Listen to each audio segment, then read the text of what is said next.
B'Shem Hashem Na'aseh v'Natzliach, Shiur Torah, Bruchim Habayim. We're back on our Tuesday night Shiur in Aventura, Florida, doing our series Ikvita de Mashiach, the era of Mashiach, based on the Sefer by Rabbi Elchanan Wasserman, Alav Shalom. Tonight's Shiur will be for a Refuah Shleima for Rabbanit Levana bat Sarah, Rabbanit Sarah bat Anat, Rav Chaim ben Shulamit, David ben Esriya, Doris bat Jora, Orit bat Ilana, Batya bat Sarah, Serach bat Batya, Michal bat Yael, Talia bat Sarah, Yitro ben Avraham, Stefan ben Katarina, Yosef Yitzchak ben Baila Rochel, Jonas ben Sherry Haley, and also for a Atzlacha Rabba for Marsha bat Julie and daughter Ayla bat Marsha, Shaul ben Farzane, Oshri ben Doris, Gabi ben Doris, Elad ben Doris, and all of Am Yisrael B'ezrat Hashem will have Atzlacha Rabba, Refuah Shleima, Refuat HaNefesh, Refuat HaGuf, Aziza bat Leah, Miriam bat Zahari. הקדוש ברוך הוא יברך אותם בכל מכל כל, חיים ארוכים, שלמים, מלאים תורה, מצוות, גמילות חסדים.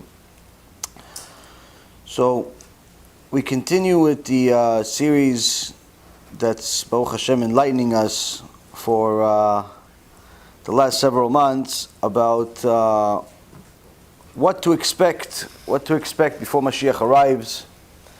Rabbi Elchanan Wasserman wrote all of this before the Holocaust, but it would appear that not only did he have, at the very least, Ruach HaKodesh, because everything he's saying is what ended up happening during the Holocaust, but even more so, many of the things that he's talking about are what's happening today.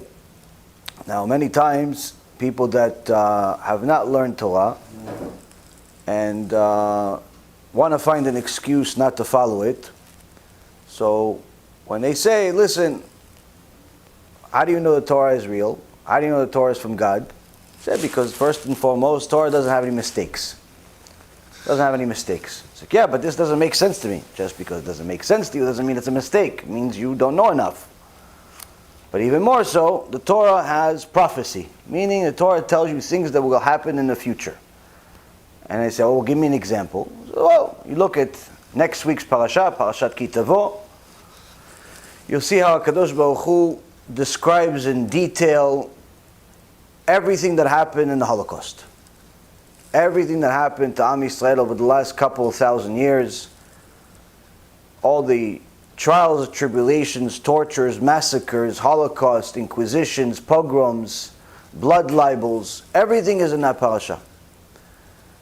One of the many Sfarim, Baruch Hashem, that Rav Chaim is working on, B'ezrat Hashem, very soon going to be publishing, is a Sefer, unlike any other, where many times Chachamim have, in recent generations, that have written about the Holocaust, aside from talking about stories that happened during that time, many times they tell you, look what happened in the Holocaust, and this is where it says it in the Torah.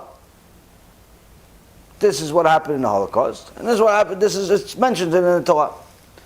So the heretics, naysayers, and so on say, yeah, but that's kind of like you already threw the dart, and then you drew the bullseye.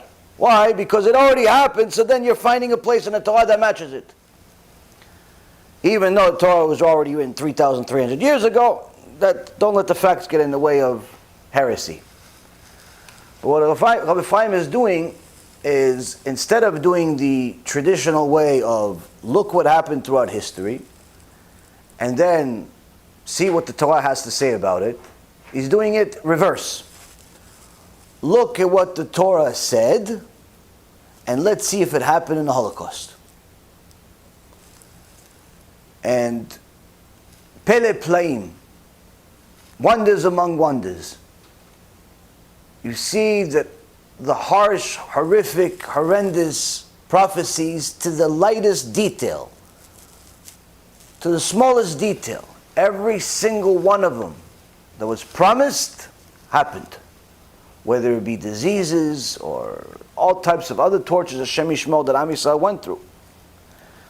So that's clear cut for anyone that knows how to learn or has eyes and ears, that obviously the Torah has a hand that wrote it that's not human, a divine hand, Ishtabach Shimo. But here we see Rav Wasserman implementing something that has to be divinely inspired, because you're seeing him not only talking about his times, where for the last several months we've heard the Rav Wasserman tell us about his times, very similar to today, a world full of heresy, a world full of immodesty and immorality, dishonesty, upside down world, people cheating each other, people lying to each other, people going against the Torah publicly, privately. But even more so, today he's going to tell us something that at the time he wrote it didn't happen. Now for us, it's going to be, wow, that happened, of course, no big deal. No, it is a big deal. Why? He wrote it many years before it happened. Now, if someone were to tell you that you live in America, considered Israel's #1 ally, even though past president wasn't exactly an ally, the country as a whole and its policies are friendly to Israel. The current president is viewed as an ally. Some may disagree to the extent because of his personal beliefs, but nonetheless, he's been fair to us, he's been good to us on a larger perspective. But if someone were to tell you, where do you view the Jewish people in America today? You would say, we're very successful. In fact, this is the most successful generation financially, socially, that we've had since the time of Shlomo HaMelech, 3,000 years ago. The average Jew, Baruch Hashem, is doing okay. Even more so in America. The average Jew has some money in the bank, at least a job perhaps. Some are even extremely wealthy. Some have very powerful positions of influence, whether it be in government or in the different sectors of the capital market. Overall speaking, we're doing okay. If we don't like something, as a group, we can unite and more or less at least cause enough stir to get attention. In fact, there's not a day throughout all of history that a Jew has not been in a newspaper somewhere. Every single day you will find, if you waste any time reading newspapers or the news, every day you're going to find some Jew in a newspaper, for good or for bad. He achieved such and such. He may not necessarily mention he's a Jew, but if you research enough, you'll see this guy's a Jew. Or massive failure, scandal, you find out Bernie Madoff. You find out all types of things like this. Find out every day, with no exaggeration. Now, statistically speaking, this should never be. Why? You have almost 8 billion people in the world. Only approximately 15 to 20 million of them are Jews we know about, which in essence is not even a rounding error. What do I mean? When they say we have 8 billion people in the world, it doesn't actually mean 8 billion. It means something like 7.92 billion or 7.96 billion, meaning they're rounding off the other 80 or 40 million or so. They're rounding off, meaning that the round off number is greater than more than double, triple, quadruple the amount of Jews that are in the world. Which means that there are literally cities that have more people in them than there are Jews in the world. There are countries in the world you've never heard of that have 4 times the population of all of the Jews around the world, but you've never heard of them. Meaning that, more or less, if things were so-called normal and logical and rational, you should never hear about a Jew. Maybe, I don't know, once a decade, some guy discovered something, built something. It's a statistical anomaly. But yet, it's quite the opposite.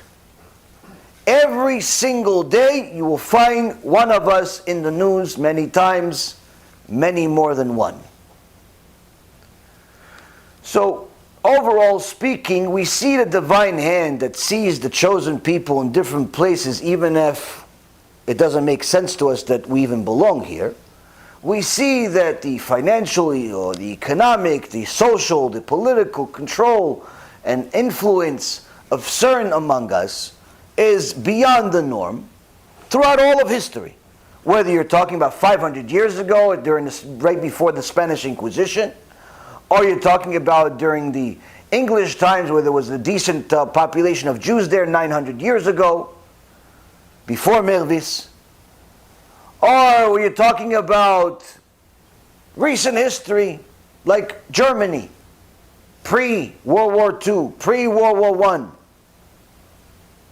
You see, lots of influence, lots of power. Doesn't make sense. There's so many. And that's actually one of the things that bothered Hitler, Ymach Shemo v'Zichro, where he hated the fact that Jews had so many positions of power in his government, in his country.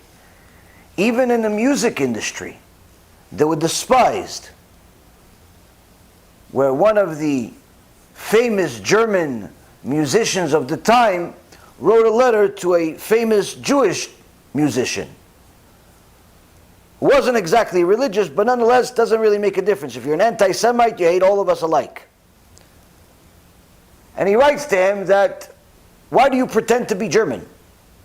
You're not German. You're a Jew. Our music is proud, he says, this German Nazi. You Jews, you can tell your music. You can tell the filth of your music. What's the filth, he says? Well, your music is depressing.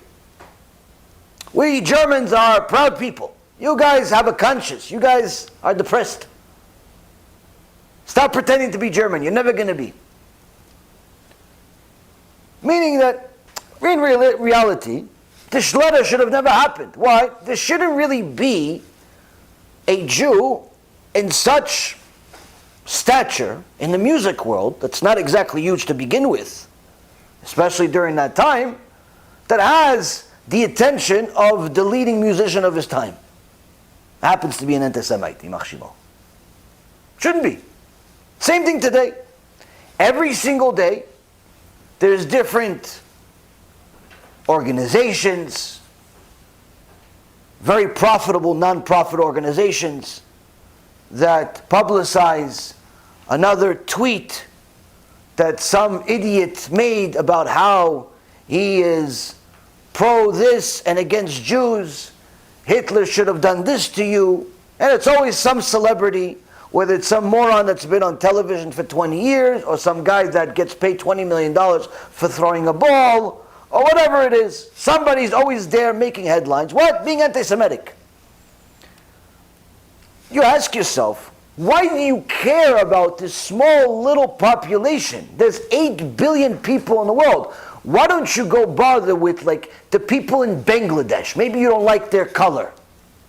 Why don't you go bother and say, you know what, I don't like Japanese people because they work too much. So much they don't get married anymore. Why don't you go, I don't know, bust their chops.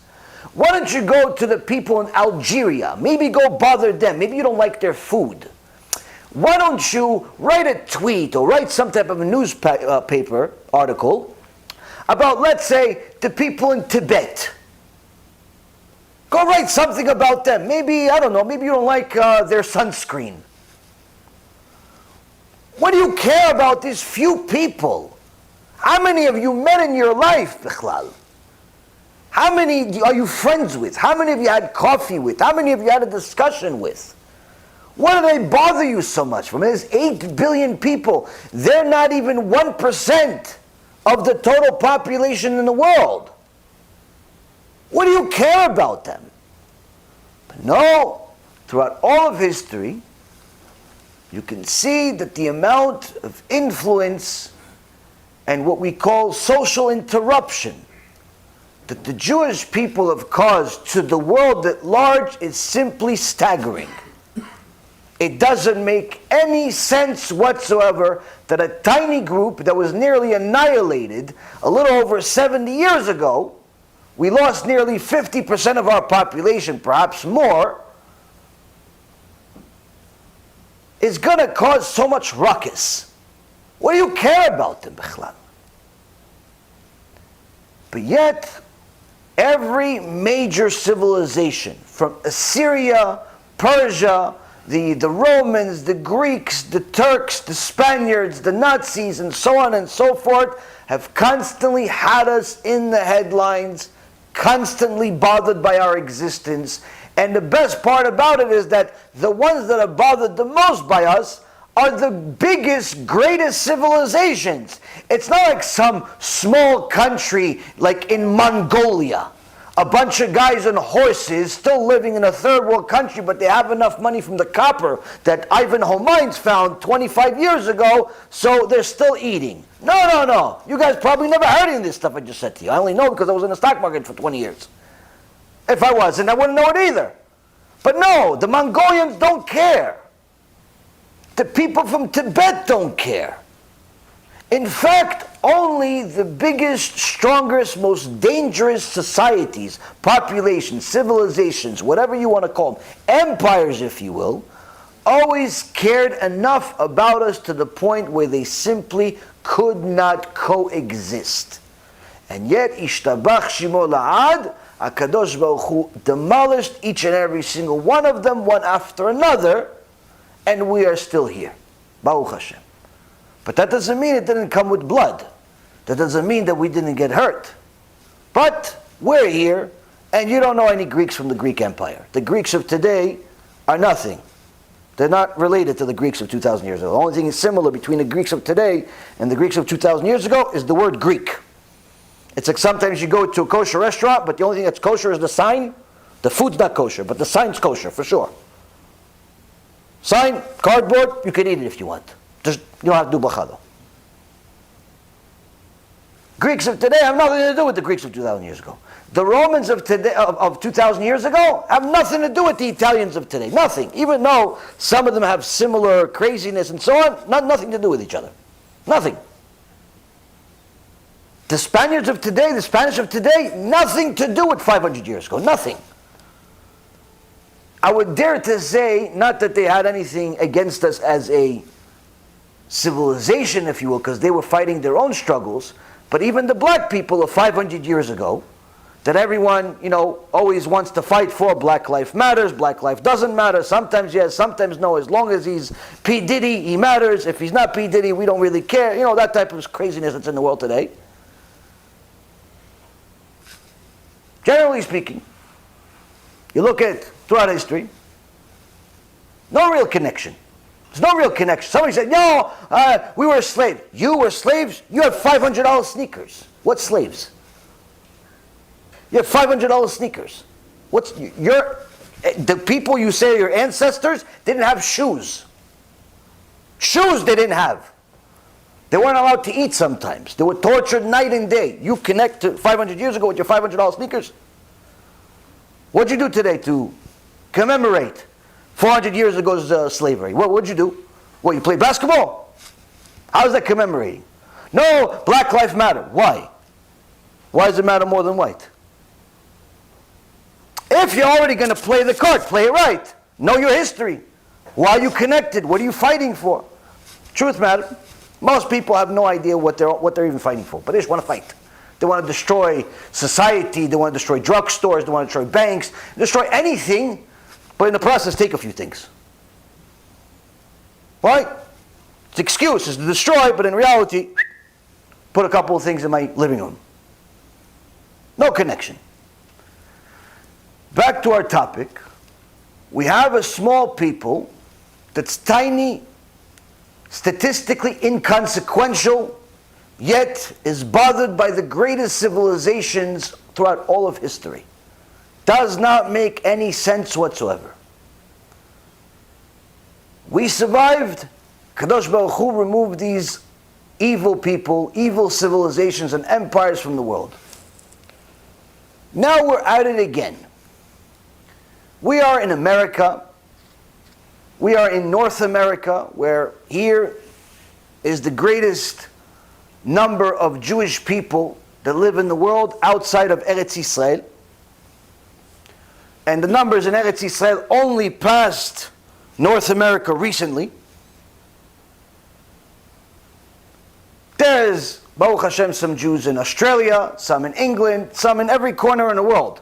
But the greatest number is here in North America. And here happens to be also the place that we have the most amount of influence, most amount of money, most amount of different things as individuals, statistically speaking.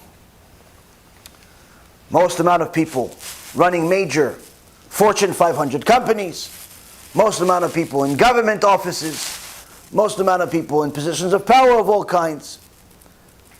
So far, looks good. But then you look at history, this is exactly what it was in Germany. This is exactly what it was in Spain. This is exactly what it was in England. Exactly what it was at the time of Greece, time of Rome. Every single time. We were at the upper echelon of society, regardless of our size. And then HaKadosh Baruch Hu called us to do Teshuvah. When we rejected, things changed in an instant. Now, if I were to tell you that a Holocaust is coming, but not to Germany, not to England, not to Iran, not to anywhere else but the place we technically are the most successful, to America. It's hard to get your mind to believe it. Now many people say, no, I see that. Okay, so why do you still live in America? Yeah, I see that happening. So why do you still live here?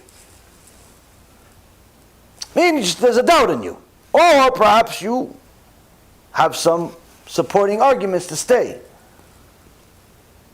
Most people, it's impossible for them to believe that. Yeah, maybe it's going to happen, probably just not while I'm alive. Like Mashiach is going to come, just not during my day. If you look at statistics, though, you see that things are heating up.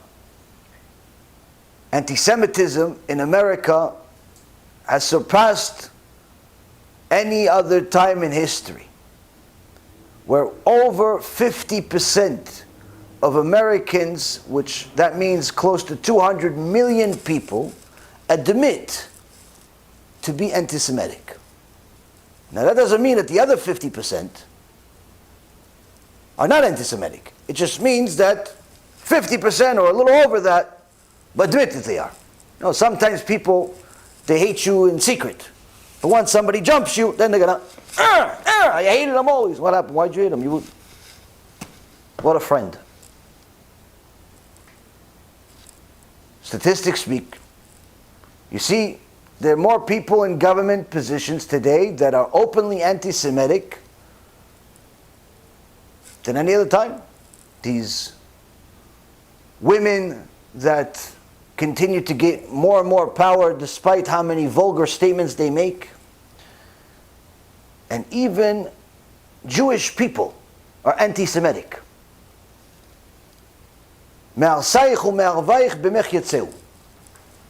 Your conquerors, your destroyers will come from within you. One of the worst anti-Semitic people on the planet, George Soros, who himself is a Jew by birth. That's where it ends, though. He did everything in his power throughout his life to hurt Am Yisrael. And he's continued to do it now. And he has some other guy that's running for office that makes a joke out of himself every few years. Some people insanely take him seriously.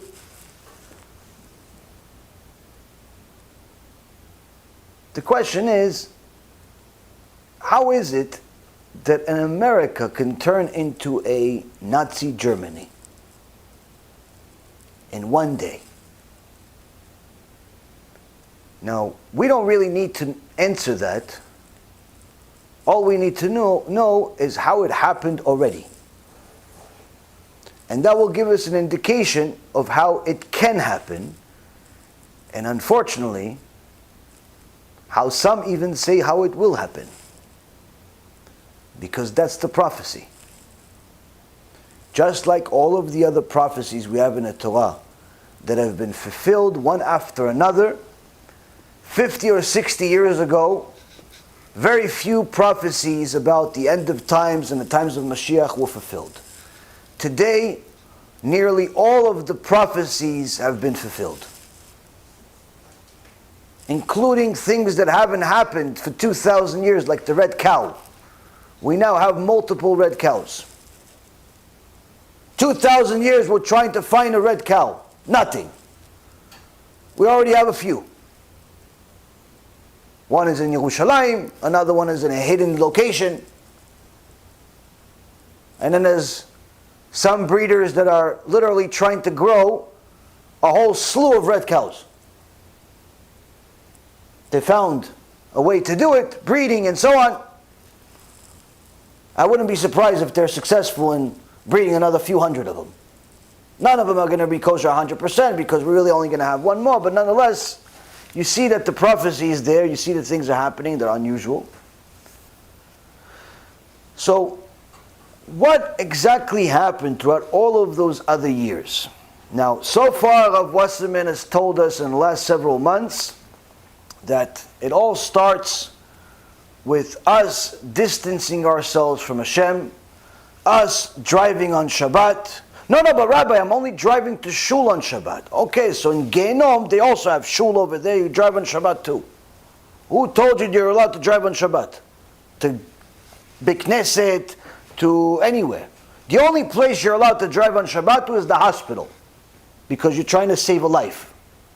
Other than that, you're never allowed to drive on Shabbat. Why? HaKadosh Baruch Hu said it 12 times in the Torah. Mechalelea mot yumat.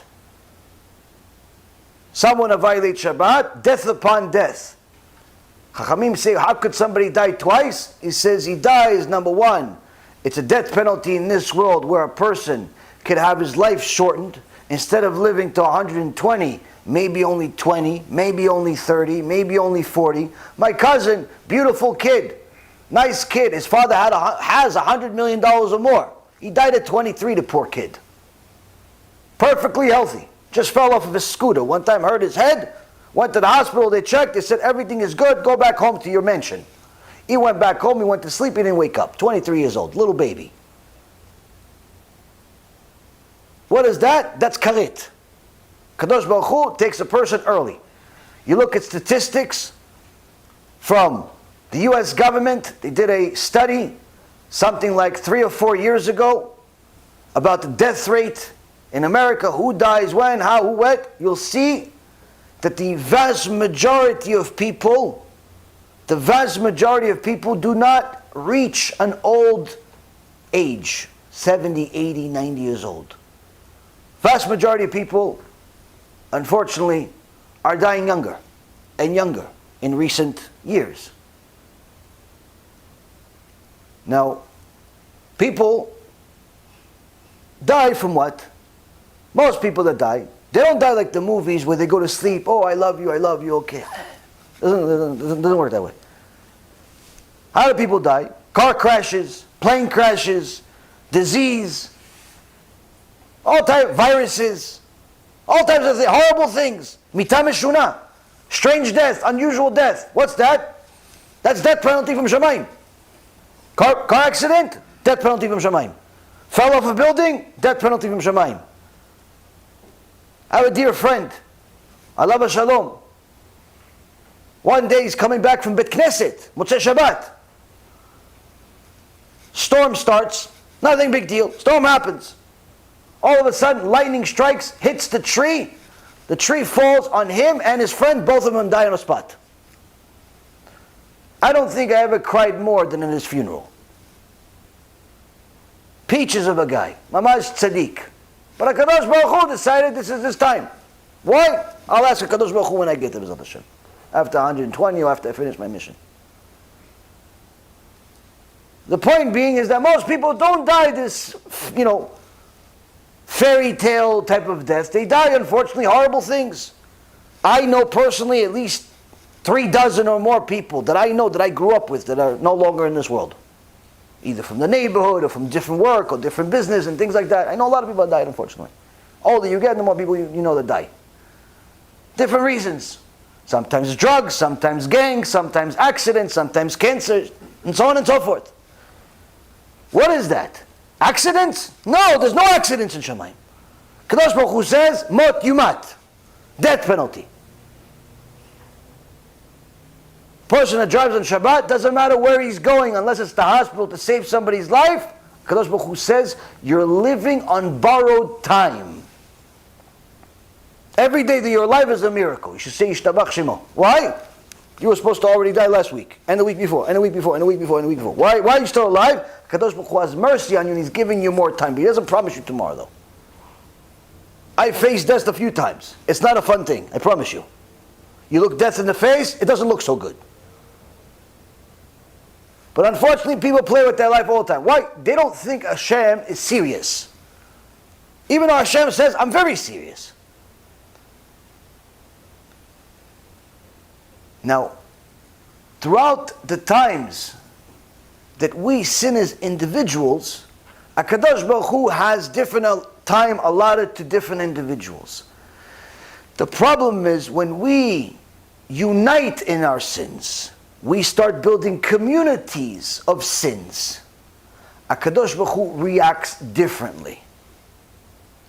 If it's an individual that's a sinner, that individual may live 70, 80, 90 years and just go to Gaon permanently. Until the neshama is destroyed after, a million years or so of torture. Who wants such an end? Oh, he didn't know? Okay, well. You should have known. Why? That was your obligation in the world, is to know. Now, on the other hand, if society starts to sin, where we start seeing things like gay parades every other month, we start seeing homosexuality celebrated, we start seeing intermarriage increase to something like 80% of Western society today are intermarrying. 8 out of 10 Jews, and in some places like in Denver, Colorado, over 90% of the Jews are marrying goyim. That means that you have more of a chance of getting hit in the face by a plane than marrying a Jew in Denver.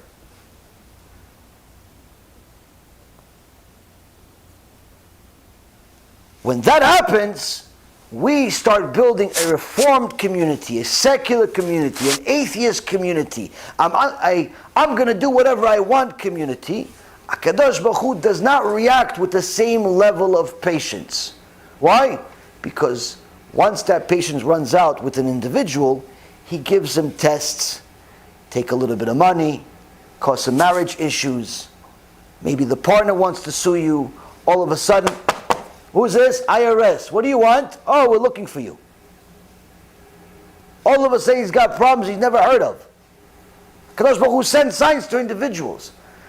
But when it's the national problem, Kadosh Baruch Hu sends coronavirus. Kadosh Baruch Hu sends Iran. Kadosh Baruch Hu sends an election where a single vote can determine whether this is going to turn into Nazi Germany or not. One vote. You don't need millions of votes. One vote makes the difference. Same thing in Eretz Yisrael. Some even say there's more anti-Semitism in Eretz Yisrael than there is even in America.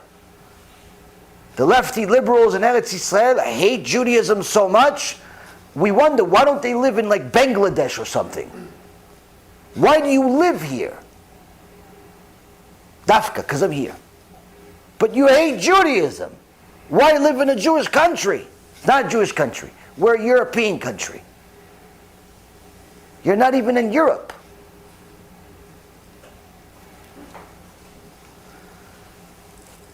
When the problem grows to the point where it becomes a national problem, HaKadosh Baruch Hu starts giving us bigger national problems. Problems that hurt many people. Problems that scare many people. And if we still don't wake up, as we've had every several generations, a Holocaust happens. The Holocaust is in the back of everybody, or in the front of everybody's memory, because it's the most recent horrific event that happened to our nation. But let that not fool you to think that that was the worst thing that ever happened to us. There are much worse things that have happened before and after the Holocaust. Some we know in documented history. You have the destruction of the Bet HaMikdash. Many more people were killed in destruction of the first and the second Bet HaMikdash than during the Holocaust. You go back further, Egypt, many, many more people were killed, tortured for over 200 years over there than during the Holocaust. What happened after? Two major things have killed more Jews, spiritually and physically, than the Holocaust. One, it's a little thing called intermarriage, where we now have over 80% of American Jews marrying non-Jews. That means that, statistically speaking, we are one generation away from there being no more Jews. Unless the religious people start getting some serious emunah and have more kids, like their brothers in Israel, that are not afraid of money. They're afraid of Hashem. And they continue having kids. Here in America, 2 kids and a dog, you're religious. 4 kids, Haredi. Interestingly enough, the Muslims have 900 kids. No one's worried about money though. Hashem feeds them too, even though many of them are terrorists. But us, the chosen people, we're afraid. No, I don't have enough money to have more kids. How many kids you have? 2. How much do you make? $100,000 a year. What do you eat? Gold?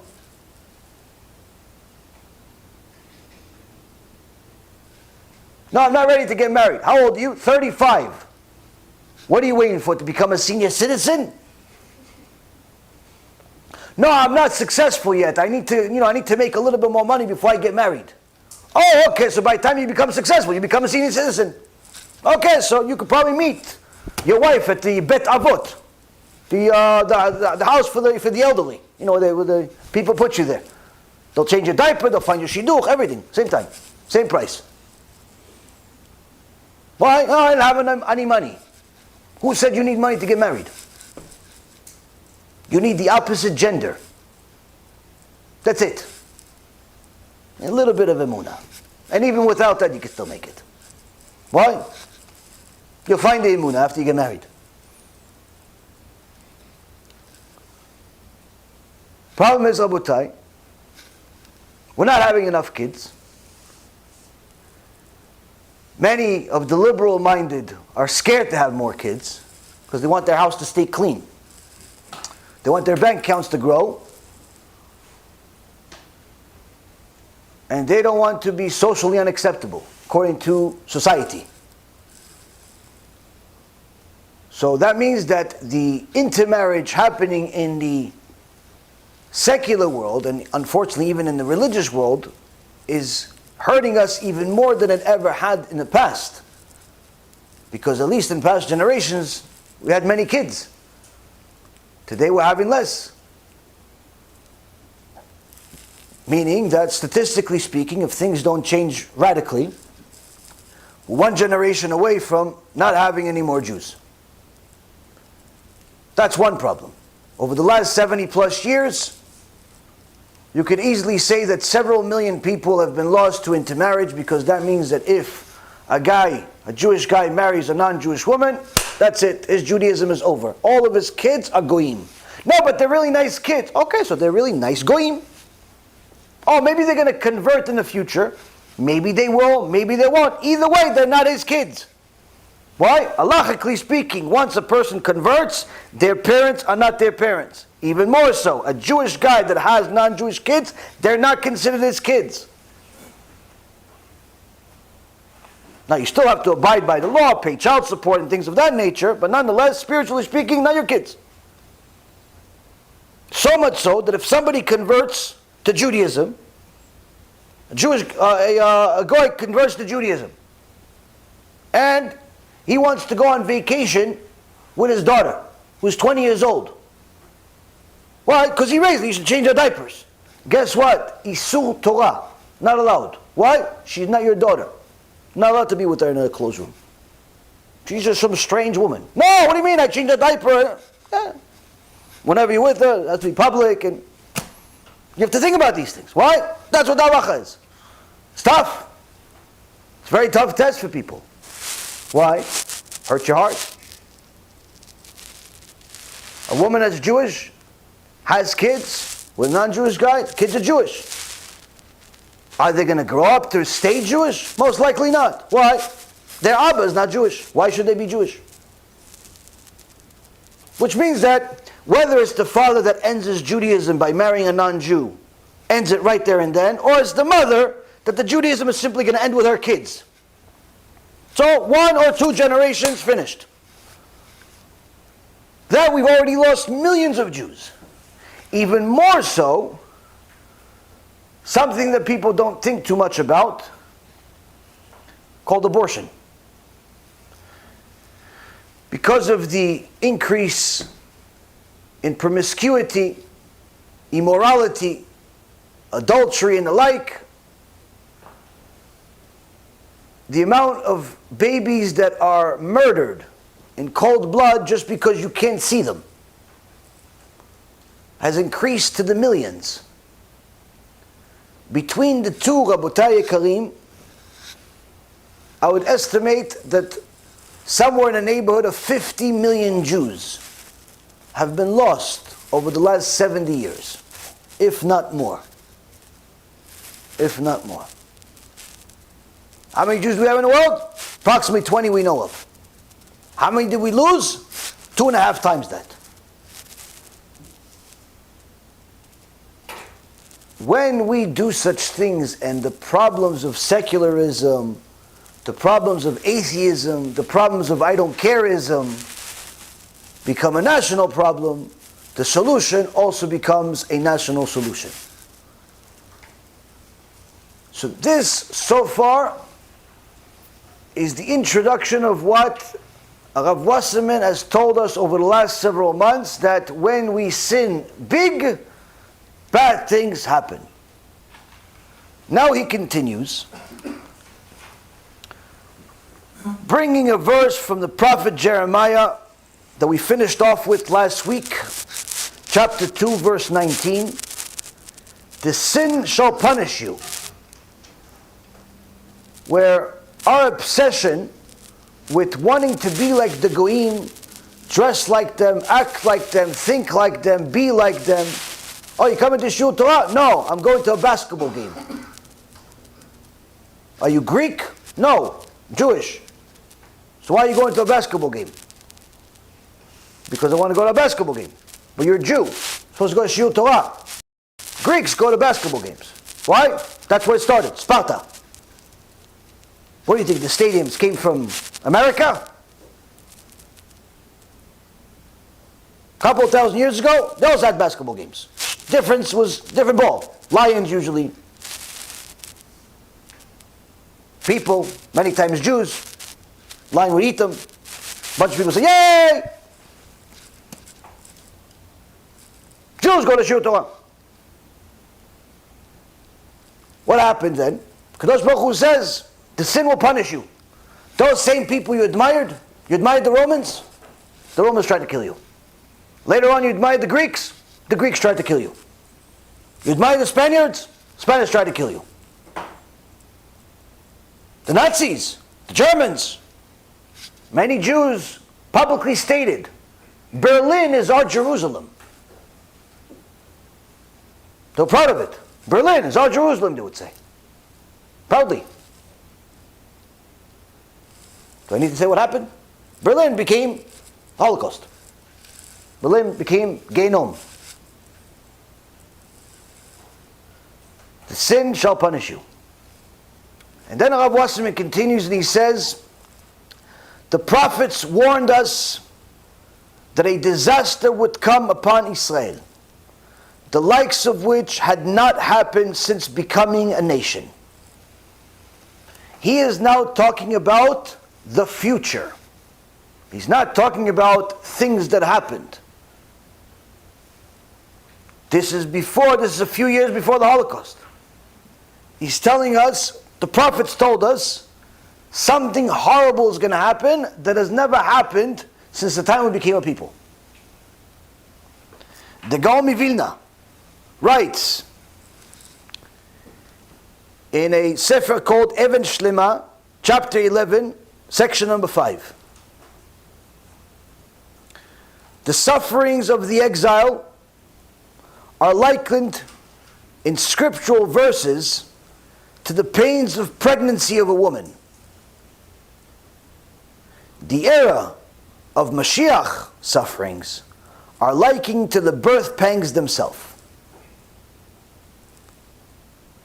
Just as the pains during pregnancy cannot be compared to the pangs of childbirth themselves, so cannot ordinary sufferings of the exile be compared with the sustained agony before the coming of Mashiach. Anyone that has thoroughly studied the topic of Mashiach will be baffled anytime they see these trucks with music, Mashiach now, or people say, I can't wait for Mashiach to come. Why? If you say, I can't wait for Mashiach to come, by default that means you know nothing about Torah. Why? You'll see. Gaon Vilna was bigger than any rabbi that we've had in the last couple 100 years. Why? That's our Masorah. We have deteriorated throughout the generations. We've had giants among us. Just a few years ago we had Rav Ovadia. Just a few years ago we had Rav Elyashiv. Just a few years ago we had Chafetz Chaim. We had Rav Wasserman. We had giants. None of them are like the Gaon Vilna. Why? That's the Masorah. Gaon Vilna lived a couple 260 years ago or so. No one can compare. Why? That's the way it is. Just like the Gaon Vilna himself cannot be compared to the Rambam of 800 years ago, or Rabbi Yosef Karo from 500 years ago. Which means that if you think that you can simply debate the halacha, or even the idea that one of the Gedolim of previous generations said, that by default means you are an Am Haaretz. What does Am Haaretz mean? Ignoramus. Someone came to Rabbi Chaim Berlin, one of the Gedolei Hador. It said there's this Talmid Chacham that disagrees with the Chazon Ish. What do you think, Rabbi? Rabbi Chaim Berlin says, why you call him a Talmid Chacham? Talmid Chacham, he wrote books, this, that. Not only is not a Talmid Chacham, he's an Am Haaretz, he's an ignoramus. He says, how come? He says, because rule number one of even qualification of being a Talmid Chacham is to know where you stand. If he thinks he can stand next to the shoelaces of the Chazon Ish, that means not only he's not a Talmid Chacham, he's an ignoramus. Yeah, but isn't he allowed to disagree with them? No. Why? You have to be at his level. That's our Masorah. That's what we understand. That's what we know. You think the Rambam is wrong? Keep that to yourself. Why? It's not a good sign. It doesn't look good in Judaism. You could say, I don't understand what the Rambam is saying. I don't understand what the Rambam wants. I don't understand why the halacha is. That you could say. That's no problem. But to say he's wrong, that doesn't look good. It's like walking around naked and pretending you have clothes on. Eventually you say, oh, the king is naked. Now, the prophets warned us. And then the Gaon Vilna elaborates. What do they mean by these horrible things? The Gaon of Vilna says, before Mashiach comes, it's going to be a difficult thing. How difficult? He says this 2,000 year exile almost, 1,900 plus years of exile that we've had, it hasn't been easy. Everyone tries to kill us every day. We build, they come destroy. We build, they come destroy. We don't bother them, we leave, they follow us anyway. We find a little speck of land called Israel. No, the whole world is fighting over it. It's smaller than New York State, but yet the whole world wants it. You don't see China saying, we want to conquer New York.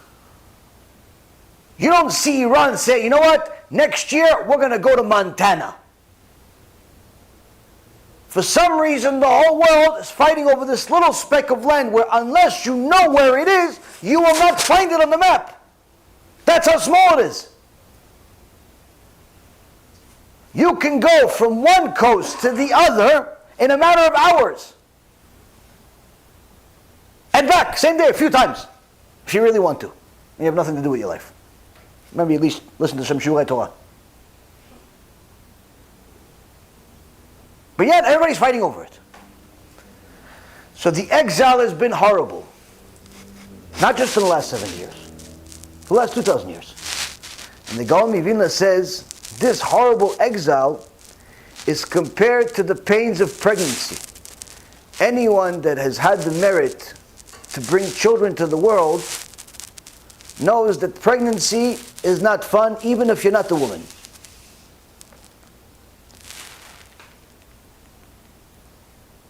It's constant pain, constant agony. Some women throw up, some women can't stand up, some women eat too much, some women don't eat at all, some women have to go to the doctor 50 times a day, some this, some that. It's constantly difficult.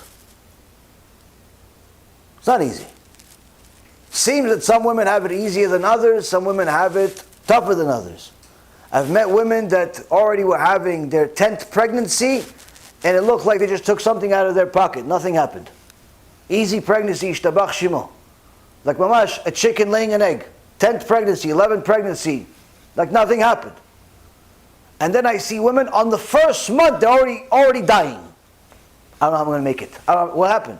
I don't know how I'm going to make it. I'm dying. How are you dying? I see you're alive. No, I'm dying. I can't. And they are dying. Mamash, they feel like they're dying. Why? Because what's happening in their body, anyone that knows a little bit about the body, is simply everything is breaking. This is why anytime guys ask me insensitive questions, like, when can me and my wife be together? She just had a kid. That's all you can think about right now? Your wife just had a kid, and all you're thinking about is when you can be together. That this is what's on your mind right now? 2 weeks after pregnancy, this is what's on your mind? Do you understand what trauma your wife went through? Did you ever break a finger? Yeah, it hurt? Yeah, for how long? A little while. Okay, imagine breaking your whole body. Your lungs are here, your heart's over here, your kidneys just left the building. The liver doesn't want to come home anymore. Everything is in different places. You want it to be with you under these conditions? That's all you care about? Oh, I didn't think of it that way. Yeah, exactly. You didn't think. You have to think if you want to stay married. Oh, what should I do? I don't know, smash your head against the wall a few times. Watch your Torah and wait a few more months.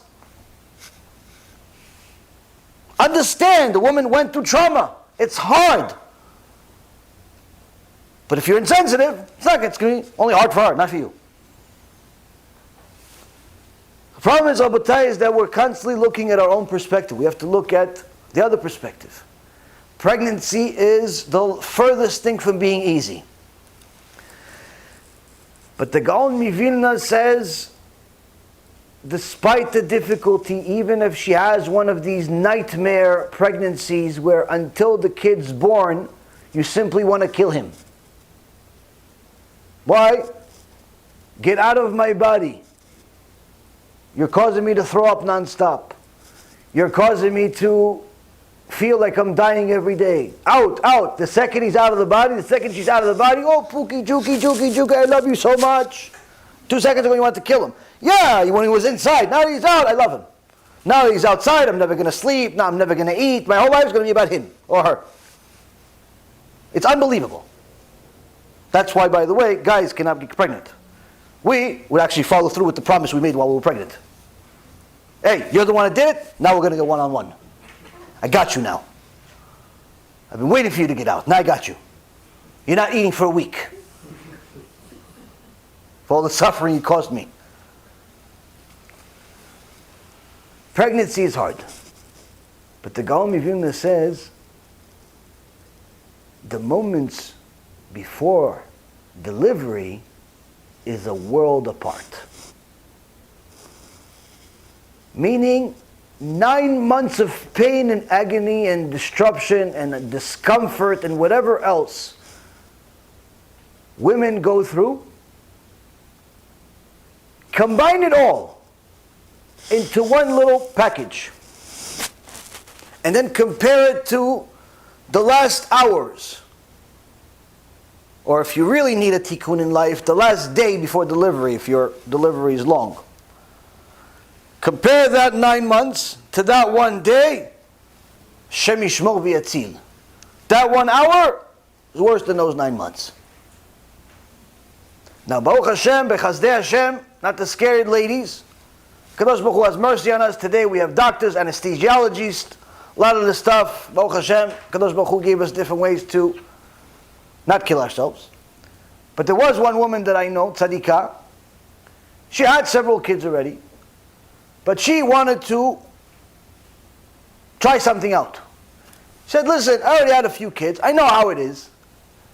This time, I'm not going to get the shot that numbs me. I want to have it all natural.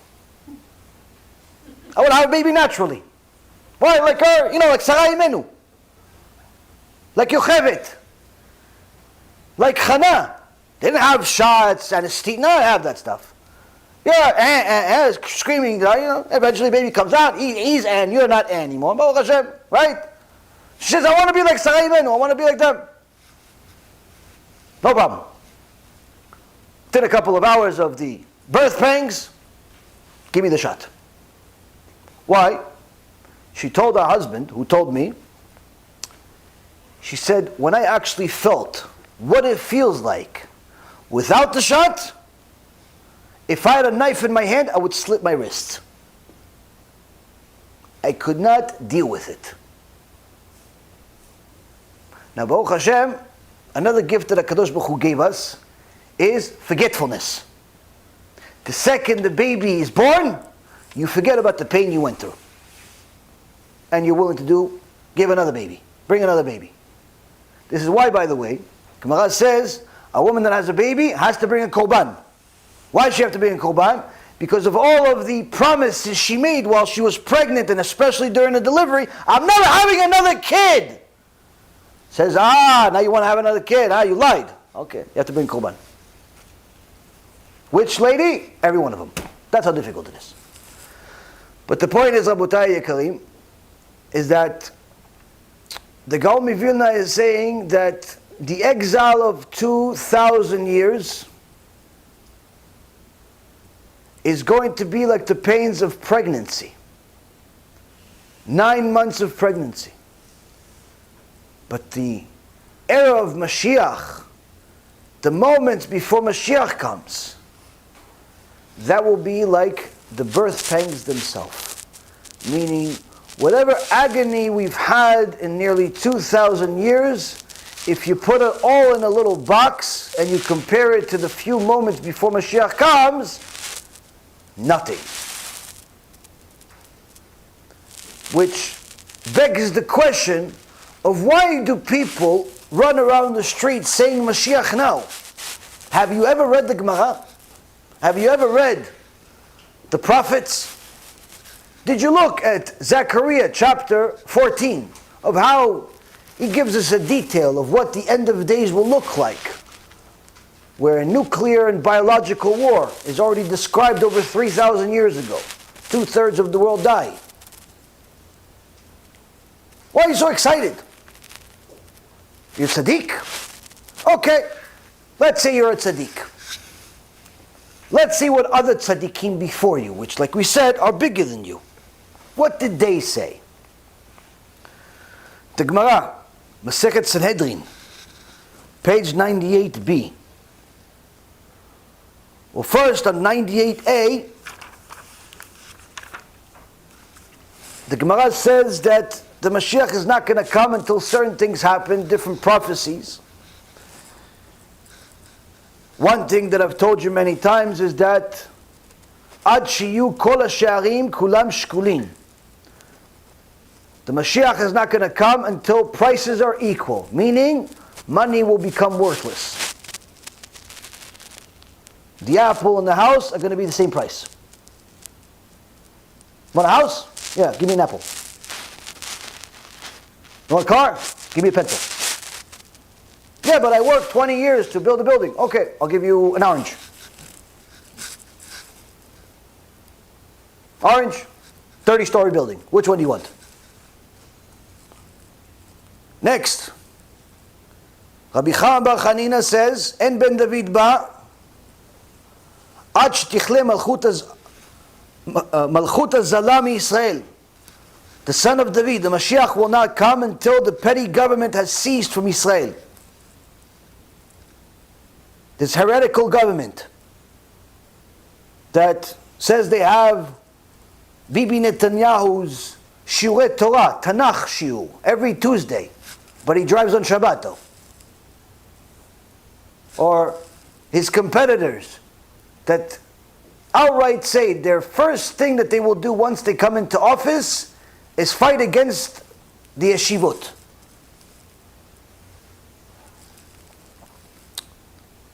Until they are out of the way, until they're simply destroyed, Mashiach is not coming. That means that there has to be something that will cause this. Zeri said in the name of Rabbi Chanina, En ben David ba, ad sheyichlu gasei haruach mi-Yisrael. The Mashiach will not come, the son of David will not come, until the arrogant are eliminated from Israel. What does it mean, gasei haruach? Obviously, arrogant people, there's too many. What is it specifically talking about? You guys ever hear of a gay pride? That's gasei ruach. As long as you have gay parades and make Tel Aviv the number one homosexual city in the world, Mashiach's not coming. Not coming. Meaning something has to stop it first. Amar Rabbi Simlai, Mishum Rabbi Elazar, mi Rabbi Shimon. Rabbi Simlai says in the name of Rabbi Elazar, the son of Rabbi Shimon. Rabbi Shimon meaning Rabbi Shimon Bar Yochai. En ben David ba, ad sheichlu kol shoftim veshotrim mi-Yisrael. The son of David, the Mashiach, will not come until all judges and officers will cease from Israel. What judges? The Batei Din that do not comply with the Torah, but rather comply with their own pocket. Like these fake Batei Din that convert people because their friends want to marry a Goya. Oh yeah, you want to convert? Yeah, what do you know about Shabbat? It's a day in the week. Okay, you know muktzeh? Is that a food? No, it's not a food. Okay, you convert. You want to marry my friend Steve? Okay, you convert, lady. Okay, we believe you. We believe you're authentic. You have $10,000? No, Steve has. Okay, we'll take it from him. No problem. We'll convert. Those types of Batei Din that are destroying Am Yisrael, they have to be destroyed from the world. Other Batei Din, well, I've seen it with my own eyes. Listen, you're right about everything you're saying, but he doesn't understand. So why don't you just give him the money? What do you mean? You're saying that I'm halachically right. Yes, you're right. But you want me to pay him? Yeah. Why? Well, he's not as smart as you. What is this, 3rd grade and he's my 2nd grade brother? What do you mean? That's not halacha. Halacha is right or wrong. Yeah, but come on. I've seen this with my own eyes. Bet Din telling somebody, give him the money. Why? He's not as smart as you. But you're right though. That type of corrupt bet din has to be destroyed from the world. Secular courts, Hashem Yishmor v'Yetzil, just in the last 24 hours. Just in the last 24 hours, one of my students tells me a battle that she's been fighting, Hashem Yishmor, already for the last month and a half. Her evil ex-husband one day decided, oh, you're doing TeShuva, you're getting close to God? Yeah, I don't like that. I like being atheist. Okay, well, I'll do TeShuva. You can do whatever you want. Okay, next day, takes the baby, 1.5-year-old baby, flees the country. You know what that's called? Kidnapping. Kidnapping. According to all normal people, it's called kidnapping. You go to jail for stuff like that. No, but it's his kid. Even though it's his kid, not allowed to do this. Not morally, not legally, not nothing. Two courts already say, yeah, listen, since he already has the baby, let's just leave it with him. What do you mean? He's a criminal.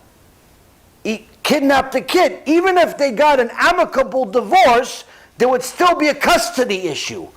Some him, some her. Yeah, you're right, but the kid looks comfortable in this other country. Like, for us to get him from the other country, it's a lot of paperwork. Let's just leave him over there. This is actually happening. I'm part of this story for the last 3 months already. A father kidnapped a kid, Jewish kid. But the court says, yeah, you know, we're going to let him keep it. But he's a criminal. Yeah, you're right, he's a criminal. You're right. The law says if he comes back to the original country, he goes to jail. Okay, so, do you speak English? Yeah, we also speak French, we speak this, we speak a lot of languages. Okay, but you just said that he's a criminal. Yes. You just said that if he goes back to the other country, he's going to go to jail. Exactly. But at the same token, you said that you're just going to leave him with the criminal. Perfect. Yeah, exactly. You understood exactly what we said. Yeah, good. You guys are smart. You Jews are really smart. You Jews are really smart. It's happening right now. Several parents have told me that there are literally corrupt officials in different parts of the world, whether it be in England or otherwise, that look for ways to take people's kids for no reason. Kid falls, like every kid does. You have to go to the hospital. Go to the hospital. Social worker shows up. Oh, you beat up your kid? No, I didn't beat up my kid. He just fell off the bike. Yeah. Okay, we'll see. We'll see. We'll see. All right, you're under arrest. What? What do you mean I'm under arrest? I'm at the hospital. No, you're under arrest. Put the person in jail for a day or two. Finally, he gets out after putting some money in bail. Then after he gets out, okay, where's my kid? Oh, no, your kid, we're going to take care of him for a little while. What do you mean you're going to take care of him for a while? Is he okay? Yeah, no, he's perfectly fine. He's with a new family. What? What new family? What are you talking about? I'm his father. I'm his mother. Yeah, well, that's good. It's good. You're smart. You know what you are. That's good. It's good. We go to court, though. Fight for the next 5-10 years. I got one woman, every few months she calls me crying, and I cry with her. Why? Same exact thing happened. 2 kids. One kid fell, they took 2 kids. Here in America. In America, in England, and other places. Word for the wise, don't fall.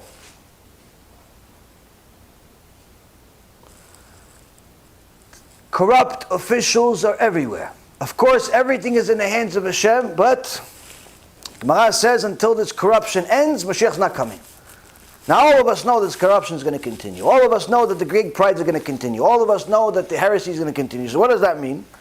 That means that something big has to happen in order to shut down the world. We have a little bit of an indication of what that looks like over the last several months of how we thought we were on top of the world until about 7 months ago when some little thing that you can't even see with the naked eye and people still can't figure out where it came from and whether it's real or it's fake or it's this or it's that, no one understands, but everybody does understand that the whole world's shut down still.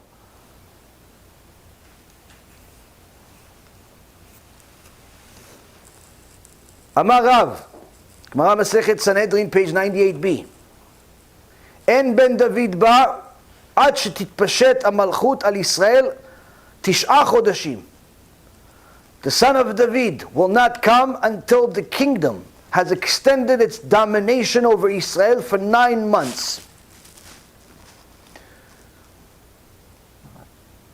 One of the horrific prophecies that will happen at the time of Mashiach is before he comes, Ishmael will take over Israel for 9 months. Anyone that understands what that means, that alone is scarier than anything else I just said. To be under the control of the Arabs for 9 months. Now many of these negative prophecies, bad prophecies, they don't necessarily have to happen, but that's based on our actions. Unfortunately, we're seeing them happen. Ula said, one of the greatest sages that ever lived, what does he think about Mashiach? You have 13 Ikarim, 13 obligations that every Jew has to believe that Mashiach is going to come.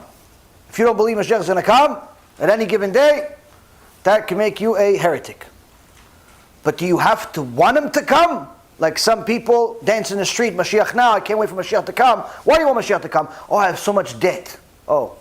Why do you want Mashiach to come? Oh, hopefully I want to get married. Oh. Why do you want Mashiach to come? I don't feel good. I've been going to hospital and stuff. Oh. So you think that he's Social Security, you think he's a shatchan, and you think he's a doctor. That's why you want Mashiach to come? With social services? No one understands what Mashiach is. Mashiach is a king. He's not Social Security office. He's not going to give like food at the bank. Hey, can for you, tuna for you. That's not him. He's not going to say, oh, what are you, 35 years old? Let me see. Okay, yeah, I got a 35-year-old for you. You like her? It's good? Okay, yalla. No, come on, guys. No. Okay, break the glass. What do you think? Mashiach is going to do weddings?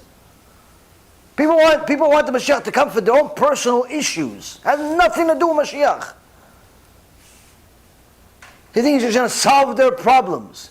We read in Tefillah every day, Uba leTzion Goel leshave pesha b'Yaakov. The Goel comes, the Mashiach will come, to what? To save the people that used to be poshim, the people that used to be criminal. Meaning, he's going to come save anyone that has done Teshuvah. You haven't done Teshuvah, you should pray for Mashiach not to come. If you're not keeping Shabbat, you should read Tehillim for him not to come. If your business is not honest and moral, you should pray for him not to come. Why? If he comes, you're doomed. There's no more Teshuvah after Mashiach comes. So what? Only Reshaim is scared of the Mashiach? Let's see. Ula, one of the greatest sages that ever lived, says, may he come, but may I not see him. I want Mashiach to come. I have to believe he's going to come. No problem. And I want him to come. I just hope I'm not alive. This is a tzaddik that's named by name, which the Gemara in Masechet Avodah Zarah says, anyone that's named by name in the Gemara had the ability to resurrect the dead. Meaning, their friend died, they could just say, Hashem, can you put him back to life? Doop, he's alive. If a person could be a huge Talmid Chacham, but it says someone said, and it doesn't say their name, they could be holy, they could be righteous, they could be a giant Chacham, but they're not at the level of resurrecting the dead, and therefore they're not named by name. Meaning, anyone that's named by name in the Gemara, our Mesorah tells us he was able to resurrect the dead, and many times they did. We have different stories in the Gemara where the sages resurrected the dead. Individual stories. The Chachamim, their Talmidim, and so on and so forth. Rabbi Yochanan, Rabbi Kadosh, his Talmid, and so on. Bakapara. So now, Ula says, yeah, may the Mashiach come, but not during my lifetime. Rabba said, may he come, but may I not see him either. Rabba is in practically every page in the Gemara. Kodesh Kodeshim, Sefer Torah walking. Yeah, B'ezrat Hashem, Mashiach can come. I just hope I'm alive. Why? Isn't that the climax of the world? The ultimate sanctification of Hashem's name? Why don't you want him to come? Then Rav Yosef says, may he come, and may I merit to sit in the shadow of his donkey's dung. What does that mean? Why would you want to be, because the Mashiach is supposed to come on a donkey. Some say it's literal, some say it's a figurative speaking. Point being is, why would you want to be not next to the Mashiach, but next to his Mashiach, the donkey's dung? What does that mean? Chamim explain, Rav Yosef is not going against his friends. He's not saying I'm so righteous that I'm better than you guys. You guys don't, you don't want to be alive while he's here. No, I want him to come just like you. And I want to live. But I know it's going to be horrible. But I still want to see it.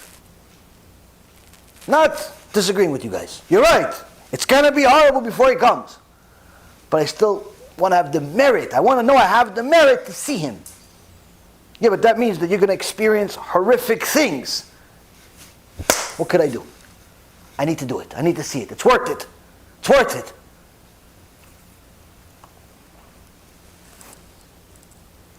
Abaye asked Rabbah, his rabbi, asked him, why don't you want to see the Mashiach's arrival?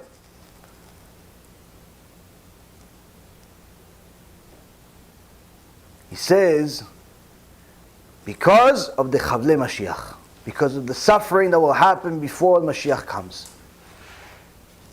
So then the Talmidim of Rabbi Eliezer ben Horkenos, Rabbi Eliezer HaGadol, ask him, Ma ya'aseh adam v'yinatzel michevlo shel Mashiach? What can a person do to be spared of this agony that will happen before Mashiach? Ya'asok b'Torah u'bigmilut chasadim. Let him occupy himself in the study of Torah and in acts of kindness. What does it mean, occupy himself in the study of Torah and acts of kindness? It's not enough to just learn the Torah, come to shiur once or twice a week, maybe 3, and then just live your life as if the Torah is an extra part of your life. It's my hobby. I like to go to a shiur. What are you doing today? I'm going to a shiur. Why don't you do something else? I like to go to a shiur. Oh, how come you're still stealing your business? Well, I mean, it's different. How come you don't give any tzedakah? Well, I don't know. What does that one thing have to do with the other? How come you still have midot mushchatot? How come you're still arrogant? How come you're still angry? How come you're still all these bad things? What does one thing have to do with the other? Well, listen. If you're going to the shiur for entertainment, it's better you don't go. Because the whole point of the Torah is not to just learn it superficially, enjoy it like a movie. The point of the Torah is for it to change you, to improve you, to make you a better version of you. If at the end of every single shiur, you have not taken at least one thing to apply to your life, and say, starting tonight, not tomorrow is already too late. Starting tonight, I'm going to be a better version of me by using this tool. If that hasn't happened, I failed you. Or better yet, perhaps you failed yourself because you're not paying attention. Either way, failure. La'asok b'Torah means, to toil in Torah means to make the Torah the priority of your life. And everything else, extra. Yeah, but I'm a big businessman. No, you're a Jew that does business. Jew first, everything else second. Which means what? You could still do business, but now since you're a Jew first, you're only going to do the business in accordance to the Torah. Am I allowed to sell this or not allowed to sell it? What are you selling? I'm selling idols for a living. Not allowed to sell it, puppy. Not allowed to sell idols. Yeah, but I make a lot of money on it. Okay, well in Gaon they have plenty of money, but it doesn't help anybody. What else do you do? Well, I have a second business. What do? I have a cash advance business where I charge people 50% interest to pretty much give me their life. Oh, okay, in Gaon they have a department for that too. Why? It's not allowed to destroy people's lives with such brutal rates. Yeah, but it's only Goyim, even worse. What else do? Well, I have another business, I have a nightclub. Ooh, wow, you have another department for you there too. Why? You're not allowed to cause the masses to sin.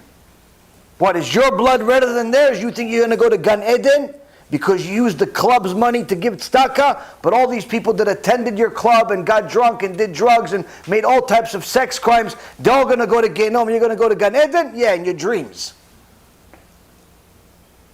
So what can I do? You could do a lot of things. It's actually easier to identify the things that you're not allowed to do, and thereby everything else is allowed. If I'm a Jew first, then businessman, then I know that I need to learn the Torah and apply it to everything else that I'm going to do. Whether it be marriage, friendship, business, whatever it is. That's asok b'Torah. What is kindness? There are levels of kindness. One little bit of kindness is to give somebody a ride. Another level of kindness is to help somebody move. These surely are kindness. Another little bit of kindness is maybe inviting somebody for Shabbos.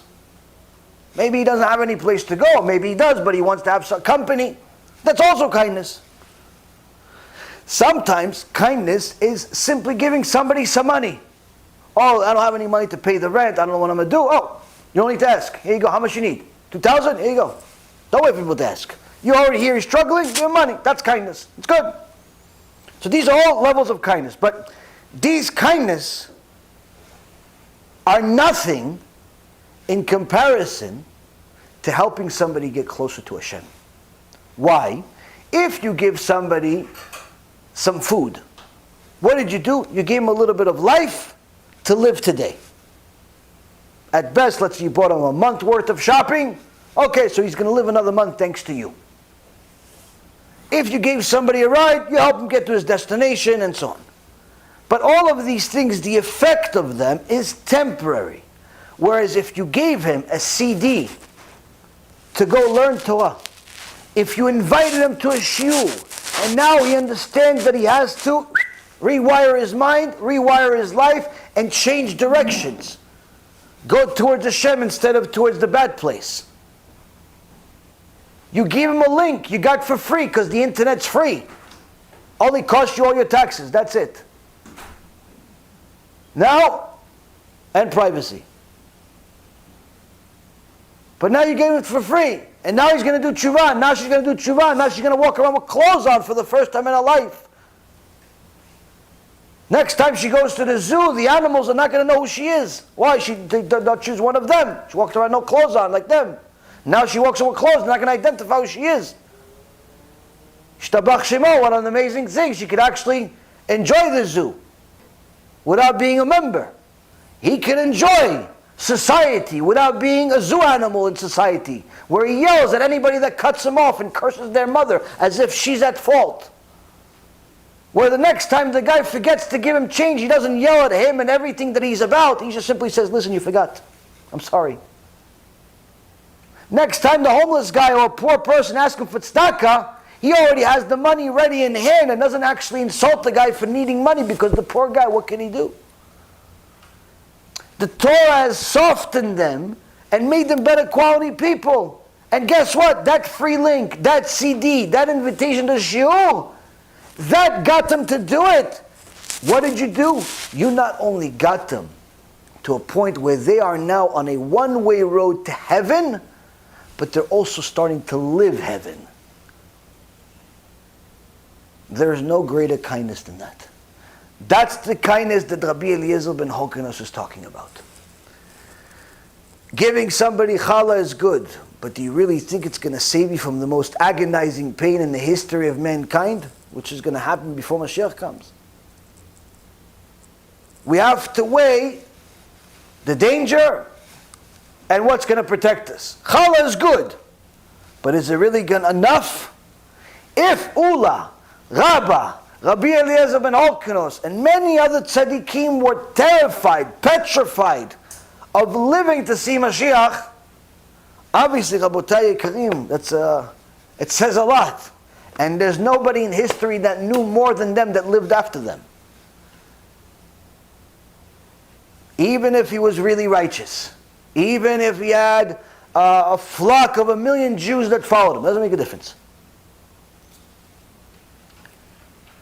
So now, Rabotai, we see that the Chachamim already almost 2,000 years ago are actually the source of where the Gaon Vilna said what he said. That before Mashiach comes, there's going to be birth pangs, there's going to be the birth pangs, the pregnancy pain, but before the last moments is going to be the actual birth pangs themselves. And these birth pangs were very, very, very scary. Now, Rav Wasserman continues and says, there is a definite plan to the troubles of the exile. This is indicated in the section of Parashat Vayishlach in Sefer Bereshit, where it says, the camp which is left shall escape. Bereshit chapter 32 verse 9. Where at the time that Yaakov Avinu was returning, he knew that he was going to meet Esav HaRasha, who wanted to kill him. But this time Yaakov was coming back with his whole family, and he knew that Esav could potentially still hate him. In fact, in the Sifri, Rabbi Shimon Bar Yochai says there is a rule in the world that HaKadosh Baruch Hu instilled into the world, no different than gravity, no different than any other physiological rule that there is. What is this rule? Rabbi Shimon Bar Yochai, the one that you celebrate Lag BaOmer in his honor, he gets more honor than any other sage in history. There's no other sage, not even Moshe Rabbeinu, has a holiday. Rabbi Shimon Bar Yochai, Kodesh Kodeshim. He says, there's a rule. What's the rule? There's a rule in the world. And this rule is, Esav soneh leYaakov. That's halacha. Esav hates Yaakov. Who's Esav? Edom. Who's Edom? The Christians. The Catholics. Pretty much everybody that's not Ishmael, not the Arabs. Yeah, but there's many of them that are donating money to Jewish organizations. And what makes you think that's out of love? Well, I mean, they give money to Jewish organizations. Do you ever wonder why? Look at their Bible. If you are a religious Christian, by default you have to be, not suggested. Just like as a Jew, you have to keep Shabbat. It's not a suggestion to keep Shabbat. It's not a suggestion to protect your bleat. It's not a suggestion to eat kosher. It's an obligation. As a Christian, if you are a religious Christian, by default, you have to be a missionary. Have to. Number one target, Jewish people. You can recruit the Muslim too, and the Chinese and others. You can, it's not bad. But number one target, a Jew. They'll take one Jew over 1 million goyim. And they're even quoted saying that. Why? That's what their Bible tells them. Because they believe, their faith says, their falsianity says, that the way to bring their false Mashiach, Yoshke, is by getting the Jews to believe in him. Meaning, you keeping Shabbat, keeping Kashrut, staying Jewish, even becoming more religious, all that stuff, you're holding back our yoshke. You're holding it back. You're getting in the way. So what do I got to do? If I'm a believer in Christianity, Hashem Yishmo V'Yetzir, I have to bring Jews to yoshke. Yeah, but he's just a teacher. Okay, teacher. That does missionizing.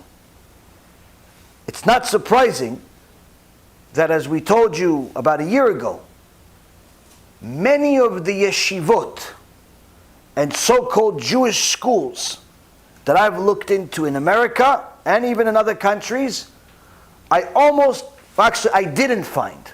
It's not that I went through all of the schools, but every school I've looked into has a Christian missionary working in the school as part of the staff. Obviously, their position, if you look at these schools, who are the people, who are the teachers, they're not going to say, oh, this is Steve, the missionary. No, this is Steve, he's the gymnastics teacher. This is Joe, he is the science teacher. This is Wilbur, he is the math teacher. Whatever it is, right? Yeah, that's the job.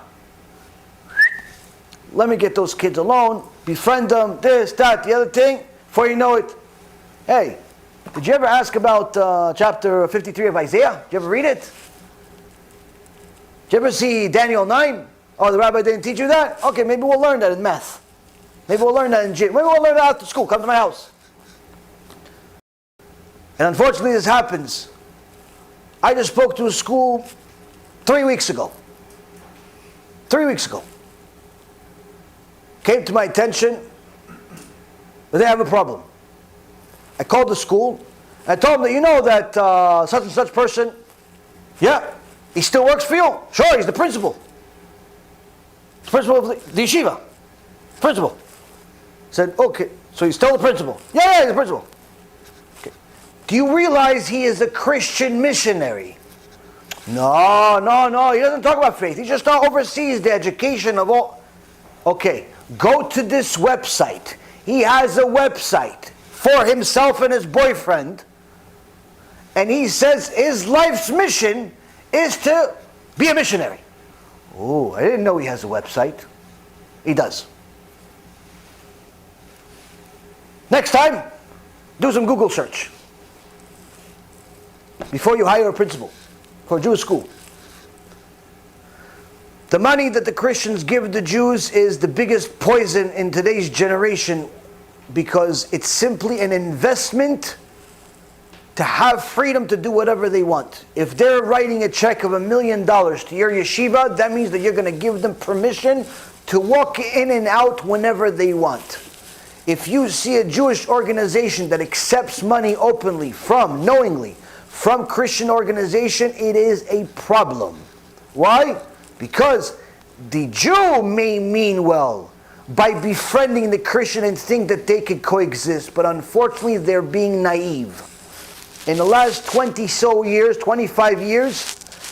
over 500,000 Jews have converted to Christianity due to this problem. 500,000 Jews. Remember, I told you, there's only about 20 million Jews or less that we know of in the world. 500,000 Jews, you're talking about 2.5%. 2.5% of our entire civilization, our entire people, we lost in the last 2 decades. Why? Christianity. And this is just what we know of. Now if you compare that to the total number, it doesn't look so good. Now if you compare it to the total number of religious Jews we have, now we have 20 million Jews, let's say, but out of 20 million Jews, most of them are not religious. Let's say generally speaking, 4 million keep Shabbat. 4 million keep Shabbat. 4 million have a way to go to Gan Eden, because the other 16 million don't start keeping Shabbat, there's no Gan Eden. Now, out of 4 million, 500,000, that's a big number. Because if those 500,000 were in Christianity, they could potentially be now 4.5 million. 4.5 million Shomrei Shabbat. That's a big difference. Now you're not talking about 2.5%, Rabotai.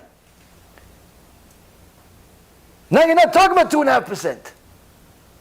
Now you've gone to double digits. Now you've gone to 12%. Now you're talking about you have increased the Shomer Shabbat world by 12.5%. Hashem Yishmor.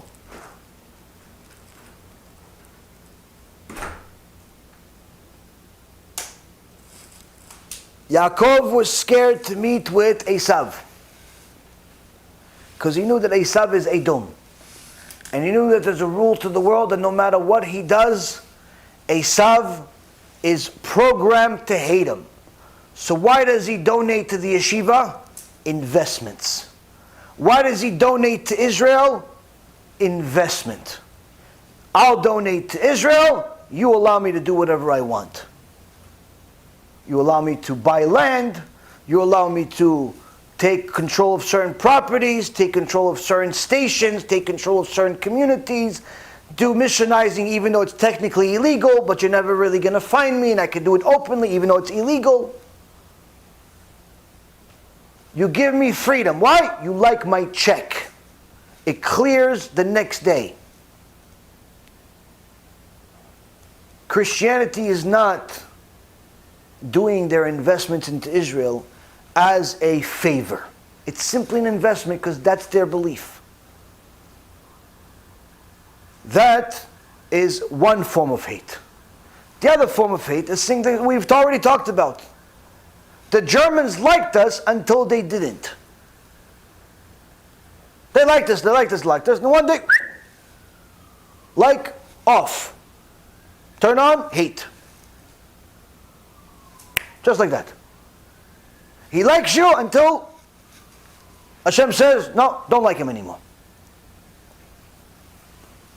Yaakov knew this, and he says that in order to fight this fight, we have to be smart. So he split the camp. Some of the sons went on one side, the other sons went on the other side. And Rav Wasserman says that from this verse we also learn that the troubles of the exile is definitely under the control of the divine plan of HaKadosh Baruch Hu, where although Esav is coming to attack us, the divine plan, the divine hand, will ensure that we survive nonetheless. The only question is how many? How many will survive? Survive we definitely will. Kadosh Baruch Hu already promised it many times in the Torah, that we are His chosen, and we are His firstborn, and we will, Baruch Hashem, live, continue. He will never replace us. Countless places in the Torah. Only question is, with this battle against Esav, is how many of us are going to survive? When the Jews were in refuge, Turkey, Poland, and Holland opened their gates to the exiles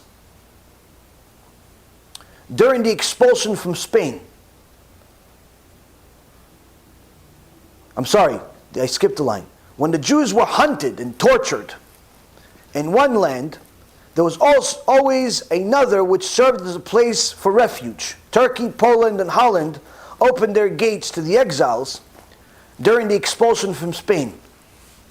Meaning that throughout all of history, we had small communities in Turkey, in different places, but then eventually Esav woke up and hates us again. Okay, you got to leave. You look at the history of the sages, they constantly had to move. Constantly had to move. Okay, guys, we're moving. Where are we moving to? We don't know. So why are we moving? Better real estate prices? No. Bad weather? No. Why? Oh, well, if we don't move, they're going to kill us.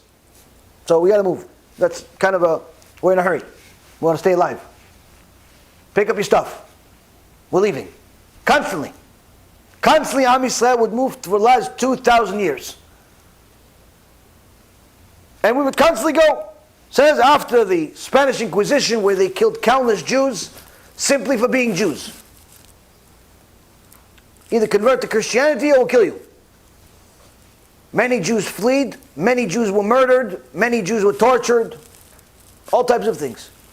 The Jews that fled went to different places like Turkey, Poland, Holland, different places. And we had this happen to us many times. In the Messianic days and during its sufferings, it will be different than any other time over the last 2,000 years. How is it different? Over the last 2,000 years, every time Esav turned on, or Hashem turned on Esav's hate button, and we had to run, we had a different place to go to. Rav Wasserman says, before Mashiach comes though, it'll be different. How different? The Jews will be persecuted everywhere, without arrest. They will be driven out from everywhere and will not be allowed in any place. Hashem yishmor ve'yatzil. We saw what this looks like during the Holocaust, where the Jews tried fleeing everywhere. And although we call different countries our allies, they weren't exactly so nice. We begged different countries in Europe to accept the Jews. We'd send boats there. We'd send all types of cars and trains and trucks with people. Get there. Sacrifice our life. Border, rejected. Yeah, but if we go back, they're going to kill us. That's your problem. We begged America, please, for heaven's sake, blow up the train tracks of the Germans, because as long as these train tracks work, they're taking us by the thousands, by the tens of thousands, to camps where no one comes out alive. Just simply blow it up. That's it. No, we're not going to get involved. What do you care? They don't like you either. Yeah, no, we understand. We're just not going to get involved. It didn't make any sense. And it still doesn't make any sense. Why? It's not supposed to make sense. It's HaKadosh Baruch Hu's hand itself. HaKadosh Baruch Hu hid his face, and we got scared. Why? Because look what happened after he hid his face. He hid his face, all of a sudden nothing makes sense. Our friends don't want to help us. Unfortunately, Rabotai, that was a small taste. Rav Spivak, Shichyeh, had in the Igud HaRabbanim lecture last night, he quoted the Chafetz Chaim. He quoted the Chafetz Chaim that Ashrechem if you understand it. Rav Spivak says, in the name of the Chafetz Chaim, that we do not blame the Goyim for the spiritual decline of Am Yisrael. Where some people would say, oh yeah, people are more secular today because of the influence of the Goyim, the basketball, the football, the baseball, the operas, the MTVs, all that stuff. That's why there are people more secular. Wrong. Chafetz Chaim, Moshe Rabbeinu of his generation says, it's a wrong understanding. We do not blame the Goyim for our spiritual decline.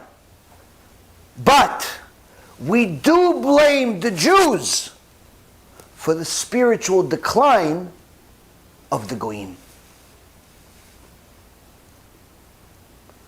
What? The Goyim are suddenly anti-Semitic against the people that they know themselves are chosen? Doesn't make any sense. You say that you believe in Yoshke. And you say that Yoshke said don't even change one yud, one letter in the Torah. In essence, you're saying that the Torah is real. The Torah says that the Jews are the chosen people. So how could you hate the chosen people if your own beliefs obligate you to love the chosen people? It doesn't make any sense. It's against nature. Exactly. Chafetz Chaim says, don't blame the Goyim for your spiritual decline. Blame yourself for their spiritual decline. Why? When we change our nature and do not act like Jews, nature changes. HaKadosh Baruch Hu changes the nature of the Goyim. The Goyim are not supposed to hate you. They have an on and an off button. When you act like Jews, the Goyim will honor you, will celebrate you, will say, what a wonderful and wise nation, this nation of the book.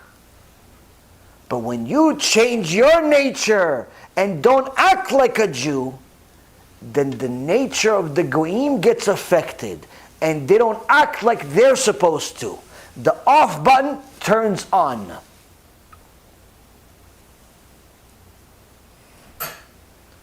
You see, Rabotai Yekarim, anti-Semitism has increased in the world not because there is more hatred of Jews. It's always been there. It is just that Hashem turned it off for a little while. Now you're seeing it increase. In New York, suddenly they're beating up people. All of a sudden there's riots. All of a sudden there's hatred. All of a sudden there's politicians. All of a sudden there's all types of celebrities that suddenly out of nowhere hate Jews. That's not something that just happened. It's always been there. It's just been off. You see, if you walk into a dark room, the fact that you can't see the furniture doesn't mean the furniture is not there. It's there. You just can't see it. Anti-Semitism is always there. Why? There's a rule in the world just like gravity. Esav sonet Yaakov. It's just that Hashem does not allow that hatred to be expressed until we give him a reason. What's the reason? We change our nature. When we act more like Goyim than we do Jews, then HaKadosh Baruch Hu has the Goyim act like Esav. And that's what the Chafetz Chaim said. And that's what Rav Spivak said last night. And that's the emet. That's the emet.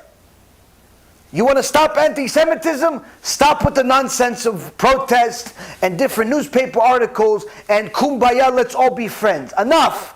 Open more yeshivot, open more shiurei Torah to tell the emet, help Am Yisrael do Teshuvah. That's the only solution.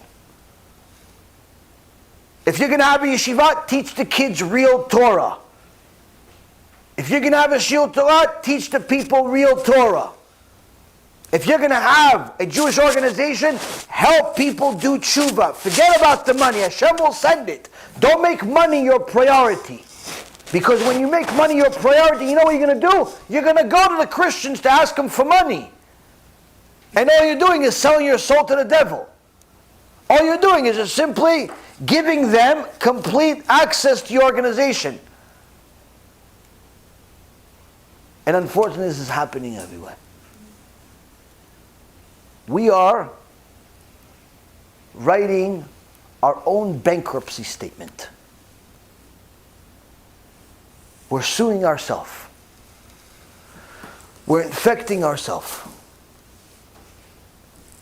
And Rav Wasserman says, this is a very, very dangerous thing to do. Now, most of what I said, perhaps we knew. Parts of it, some of it. We'll finish off with a chidush that I had and one that I learned that will connect it all b'siyata dishmaya to this week's parasha.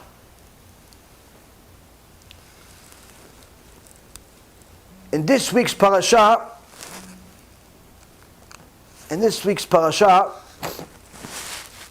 Parashat Ki Tetzeh, in chapter 22, we learn a law. What's the law?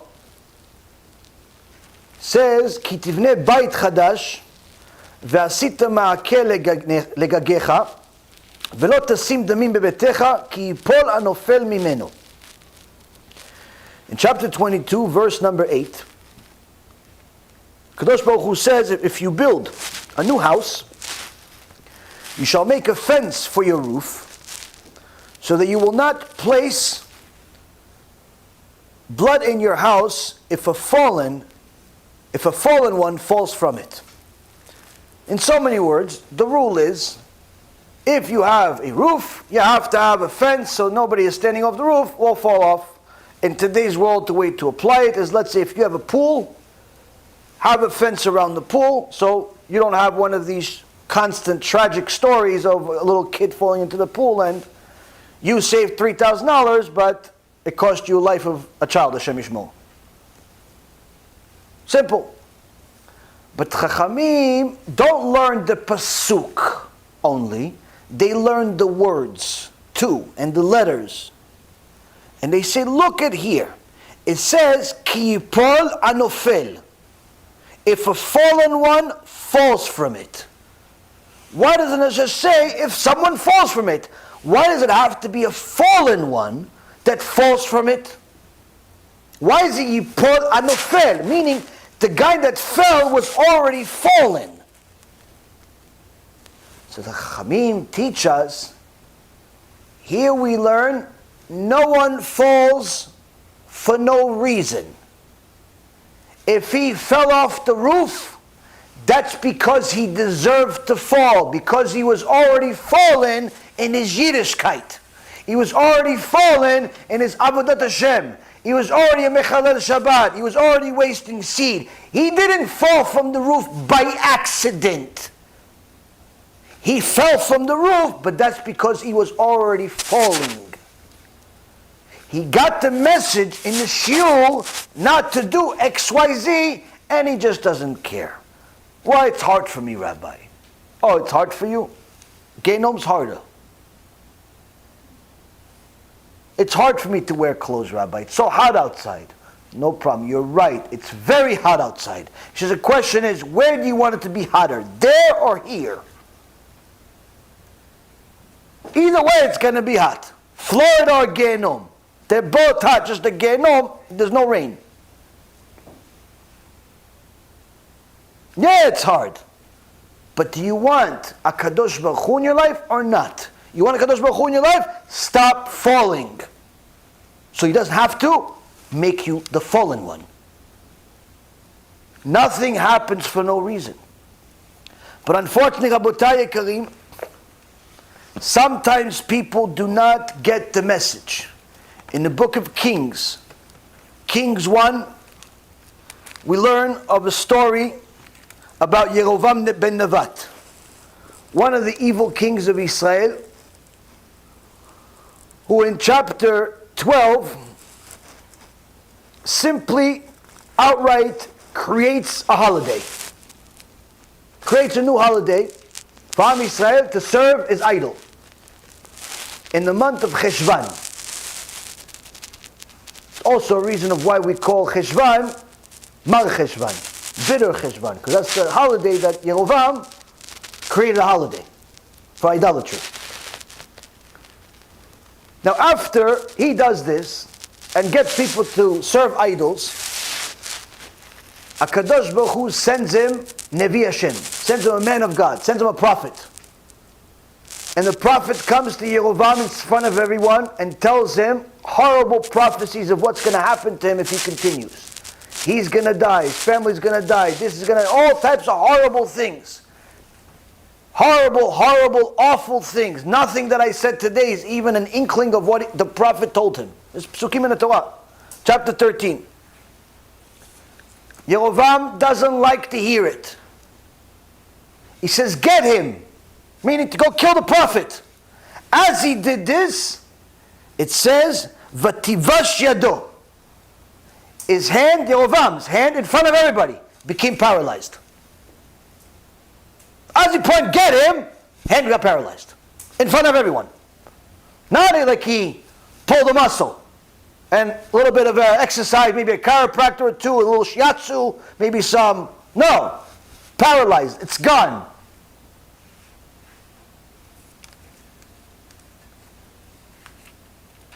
What would a normal person do if a prophet tells him the words of Hashem, he doesn't like it and he wants to go against him? But the second he goes against him, HaKadosh Baruch Hu hurts him big time. What does a normal person do? Okay, I'm sorry, Chatati LaHashem. Even Paro says, we're Reshaim. I'm sorry. Paro said, I'm sorry. Went back to his sin anyway, but nonetheless, at least he apologized for a second. Yerovam had his hand paralyzed in an instant. You would think, okay, the guy would stop. What does he do?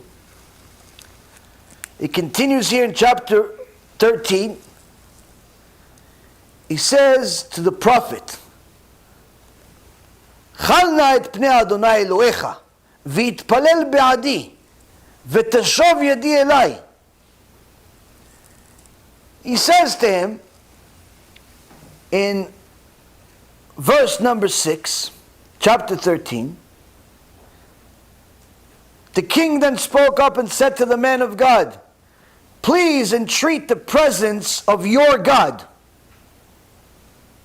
and pray for me so that my hand may return to me. Meaning even then, he doesn't even call God God. Well, he says, pray to your God. Why? Chachamim say, he's your God, he's not my God. Hashem Yishmo. This is a Jew. He's your God, not my God. But pray to him. For what? Just give me my arm back. That's it. Not stop the idolatry. Not I'm going to do Teshuvah, I'm going to keep Shabbat. No. I just want my hand back. That's it. That's all he wants. And then he does the unthinkable. He says to him, בוא איתי הביתה וסעדה ואתנה לך מתה. In verse number 7, he says to him, come home with me and dine, and I shall give you a gift. Come, Rabbi, I like you. I'm going to keep violating Shabbat, but come to my house, I'm going to write you a check. How much you need to raise for your yeshiva? How much? You can put my name on there? Yeah. I'm going to continue violating Shabbat. I'm going to continue stealing. I'm going to continue operating the nightclub. I'm going to continue going against Hashem the rest of my life. But can you put my name on the yeshiva though? Because I'm going to write you a check. I'm going to write you a check. That's what Yeravam's doing. He says, I'm not doing Teshuvah. He's your God. He's not my God. Yeah. Listen, let me give you a check. Leave me alone. Leave me alone. In so many words, Yerovam, what is he doing? He's not taking it seriously. Horrible things happened.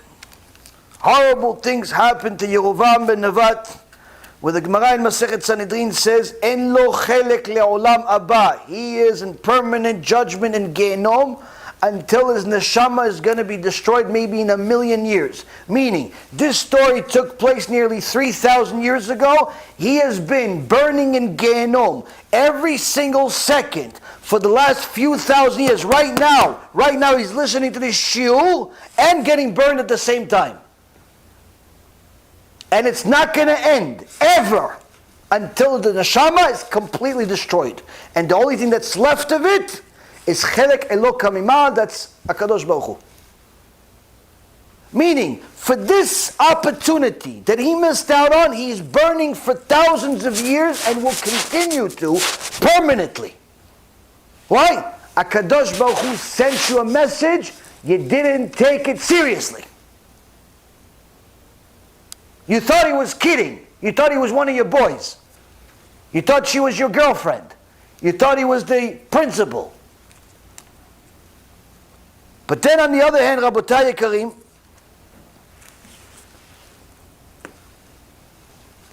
in Sefer Melachim 2, the book of Kings 2, chapter 22, verse number 8. The grandson of Menashe. Menashe was a Rasha most of his life, some say only part of his life, and then the Teshuvah. But he caused enough damage that his Teshuvah wasn't accepted in Shamayim until all of the idolatry that he created was ceased from the world, which took many, many years. To such damage was caused by Menashe, even though he did Teshuvah.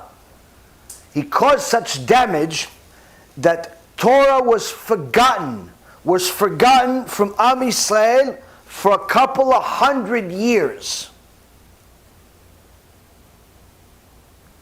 In the book of Kings it says that his great-grandson, Yirmiyahu, he was not a tzaddik. One day, he sent some people to look for something, and they say, Your Highness, you got to see this. He comes, he sees in the Bet HaMikdash. What do they find? They found a Sefer Torah. They found it, but not a regular Sefer Torah. This is a Sefer Torah that was hidden. It was hidden from the time where the Bet HaMikdash was being desecrated. So they hid, the Kohanim hid the Sefer Torah. They hid it. So they don't destroy the Sefer Torah, because they were destroying Sefer Torah. Menashe was burning Sefer Torah. Problem is, they forgot where they hid it. Why they hid this specific one? This is the Sefer Torah of Moshe Rabbeinu. He wrote the Sefer Torah. We've been looking for it for a couple of 100 years. So they say, Yeshayahu, come see this. He sees this. They open the Sefer Torah, and it's opened on Parashat HaTochecha. The parasha in the Torah that rebukes Am Yisrael for sinning against Hashem. Parashat Ki Tavo. He reads it. He gets scared to death. He knows that we're not a prophet. He sees it. Look at this parasha. This parasha says that if we go against Hashem, Hashem will punish us. He will make us the victims under the worst enemies. He'll give us diseases, Hashem Yishmor. He'll give us all these punishments. We will constantly be chased. We'll never have any comfort. As the Midrash says in Parashat Noach. Parashat Noach, it says that he sent the dove. He sent the dove to go check, and the dove came back because it couldn't find a resting place. The Midrash Rabbah says, had the dove found a resting place, it wouldn't have come back to Noach. To teach us that had Hashem sent Am Yisrael to a comfortable place in the exile, they would have never done Teshuvah. That's why he has to constantly bring the problems. Don't get so comfortable. Yeshayahu saw this. He saw the Sefer Torah open in this parasha, and he understood it's not Parashat Bereshit. It's not Parashat Noach. It's not Parashat it's the parasha that tells us what happens when we sin against Hashem. And Yeshayahu got scared to death, caused everybody to do Teshuvah, destroyed idolatry, and the Sefer Melachim says, for the first time in a couple of 100 years, from the time of Shmuel, they celebrated Pesach. Imagine Am Yisrael, Hashem Yishmor, did not celebrate a normal Pesach in 200 years. That's how bad we were. And he merited to have Olam HaBa. He merited any of the bad decrees that were going to happen did not happen during his day. The destruction didn't happen during his day. Why? He took Hashem seriously. He took Hashem seriously. You see, Rabotai Yekarim, a person that wants to get closer to HaKadosh Baruch Hu doesn't need the whole world to collapse in order for them to get closer to Hashem. But a person who doesn't want to get closer to HaKadosh Baruch Hu, even if the world collapses, they still won't do Teshuvah. You see all the horrible things that are happening in the world. Yet there are some people that are doing Teshuvah and some are not. How come? If a person wants to get closer to Hashem, they don't even need coronavirus to destroy the entire economy, society, and simple comfort. They don't need it. They simply never knew that you're supposed to do X, Y, Z. You're supposed to keep Shabbat, supposed to keep this. They never knew. So now that they have more time to do nothing, they figure to turn on the Shiur Torah, go to Shiur Torah. The rabbi actually spoke the truth. He said keep Shabbat. I said, okay, no, I'll keep Shabbat. Why not? All he was doing was just missing information. Why? Because he was looking at, he thought he was close to Hashem. She thought she was close to Hashem, just missing information. It's not that Corona made them do Teshuvah, it's just that Corona gave them time to go watch Shiur Torah instead of basketball. But if a person is not looking to do the will of Hashem, he doesn't want to do the mitzvot, he treats them like they're a burden, he doesn't want to learn Torah, he thinks like it's, I'd rather do something else. She doesn't want to be modest, I'm always hot. You already have excuses? Guess what? Even if the whole world collapses, such a person will not do Teshuvah. Why? They don't want to. Yeroboam ben Nevat has no share of the world to come, not because of bad circumstances. He chose it himself. HaKadosh Baruch Hu sent a messenger after messenger, Rabotai Karim, and he simply could not do it. Why? Why not do it? And we'll finalize with the chidush that I had today in your merit. Every single day we pray, whether you're Sfaradi or you're Ashkenazi, you go, you pray mincha. Before you get to Amidah, before you get to Poteach et Yadecha u'Mazbiah lekol Chai Ratzon, everybody's favorite part, because it talks about money. Before that, you tell HaKadosh Baruch Hu, סומך אדוני לכל הנופלים וזוקף לכל הכפופים. Hashem is the support for all of the fallen, and He straightens all of the bent. Same thing as the parasha, fallen twice. Why fallen twice? HaKadosh Baruch Hu, those people that are noflim, those people that are sinning against them, He's the reason. He's the support system. He's the one that's going to show you how low you can go. How you went from a $50 million net worth to negative net worth inside of a year. Something that should be statistically impossible. Even if you intentionally try to lose money, you shouldn't be able to lose that kind of money.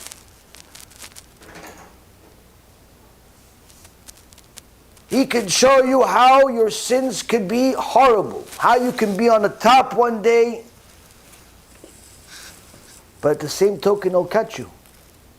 He won't let you completely get destroyed. He'll give you opportunities. But how can He give you the opportunities? He straightens all the bent. All the gefufim. All of those who bend themselves, humble themselves before HaKadosh Baruch Hu, and say, Hashem, I'm sorry. I'm an idiot. I went against you for 20 years. I went against you for 30 years. I went against you for 30 minutes. Hashem, I'm so sorry. Please accept me back. Please, HaKadosh Baruch Hu, I know you're the one that brought cancer. I know you're the one that brought marriage problems. I know you're the one that brings the corona and barona and everything else, and I know it's you, HaKadosh Baruch Hu. I don't understand anything. I don't know who, what, when, and how. All I know is I was the fallen. But now I am the bent. I'm the humble. I'm a nothing. I'm a zero. You say it, I do it. I don't need to understand. I'm going to try to, but I don't need to. I don't need to know He said it. Surely it must be true. I'll double check, but I can't double check everything. There's only 24 hours in a day. I'm going to read, but I can't read everything. Why this? Again, I'm just starting out. Don't even know Hebrew yet. Don't know English. Don't know nothing. Don't know how to read. But HaKadosh Baruch Hu, whatever I know, I'm going to do. Why? I'm humbling myself. I went from being the fallen one. You sent me a message. And I had a choice. I could either be Yeroboam ben Nevat or Yeshayahu. Yeroboam ben Nevat get a message from a prophet, Rabotai, a prophet, a person that's called a man of God. A prophet came to him and said, all of this is going to happen to you if you don't do Teshuvah. That was not enough for Yerovam. The Gemara says, HaKadosh Baruch Hu himself came to Yerovam ben Nevat, and he said, Yerovam, do Teshuvah, and you and I and Ben Ishai, meaning David HaMelech, will walk together in Gan Eden. Yerovam says, wait, who is walking first? Who's in the front? Hashem says, Ben Ishai, meaning David HaMelech. Yerovam says, then I don't want to do it. If I'm not going to go first, I don't want to do it. If I'm not going to be the Rosh Yeshiva, I don't want to be religious. If I'm not going to be the smartest in the shiur, I'm not attending. If I'm not going to be number one, I don't want it. I'm going to throw it all away. What is that? What kind of attitude is that? Aside from stupidity, ego, arrogance. Yerovam ben Nevat had a private invitation from HaKadosh Baruch Hu. He must have had some merits. I don't have a private invitation from HaKadosh Baruch Hu. I almost died for 10 years straight. I don't have any private invitation from HaKadosh Baruch Hu though. He got a private invitation that wasn't enough. Why? His ego got in the way. The person has an ego, he can never be kafuf. He can never be bent to Hashem. He can never accept Teshuvah. Yeshayahu, on the other hand, Rabotai Yekarim, he didn't need a prophet. He didn't need the whole world to collapse. He didn't need to lose all of his money. He didn't need to get divorced. He didn't need to get sick. All he needed is a little bit of information that was missing. He saw the Sefer is opened on a parasha that says if you don't do what Hashem said, you're finished. That's like you attended a shiur and for the first time, and God only knows how long, you heard that if you violate Shabbat, HaKadosh Baruch Hu hates you. You're not considered a chosen. You're considered his enemy. That's what the Gemara says. A person that dies without keeping Shabbat has no share of the world to come, no matter how much tzedakah they give. They could give $1 billion a day. They don't keep Shabbat, they die, they have no share of the world to come. You don't need 500 rabbis to tell you that. You heard it one time, there's a reason. Yeshayahu heard it one time, he did Teshuvah. Guess what? While Yerovam ben Nevat is still in Gaon and will never come out, Yeshayahu is in Gan Eden and will never come out. He will always be in Gan Eden. Why? He humbled himself. He understood he made a mistake, and he did everything possible to fix it. We as a people can't fix everything overnight. But we can each fix ourselves. What you don't do, start doing if it's you're supposed to. If you're not keeping Shabbat, start keeping Shabbat. If you're not being honest, start being honest. If you're not eating kosher, start eating kosher. And so on and so forth. Whatever your Torah says, you start doing. You fix you. And guess what happens? If we start changing our nature as individuals, we'll start changing nature of our own people as a community. And when our community changes its nature and starts acting like Am Yisrael, guess what? Nature changes. The goyim will change, and even the prophecies can change. Not change that Hashem is simply going to cancel the Torah, chas v'shalom, but rather He doesn't have to fulfill all of the bad ones. It could be less bad, or at the very least, not bad for the ones that are doing good. And that's what Rabbi Eliezer ben Hokanus was trying to tell us. Maybe you're not going to get your entire city to do Teshuvah. Maybe you're not going to get your entire country to do Teshuvah. Maybe you're not going to get your entire community to do Teshuvah. But you can get your household to do Teshuvah. You can get you to do Teshuvah. And doing Teshuvah is what? Learning Torah and helping people. Overwhelming kindness. Helping other people get closer to Hashem. You do those things, guess what? You're changing your nature. HaKadosh Baruch Hu himself will change the nature around you. No matter what happens, what type of birth pangs and pregnancy pangs and all types of pangs happens at the time of Mashiach, it will not affect you. Why? You change your nature, HaKadosh Baruch Hu will change the nature around you. Be'ezrat Hashem, this will be enough motivation for each one of us to change our own nature, to become closer and closer to HaKadosh Baruch Hu, and help HaKadosh Baruch Hu bring the Mashiach in a better way, by having more of us act like we're supposed to, act like Am Yisrael, and Be'ezrat Hashem, give him nachat once and for all. Baruch Adonai Olam, Amen ve'amen.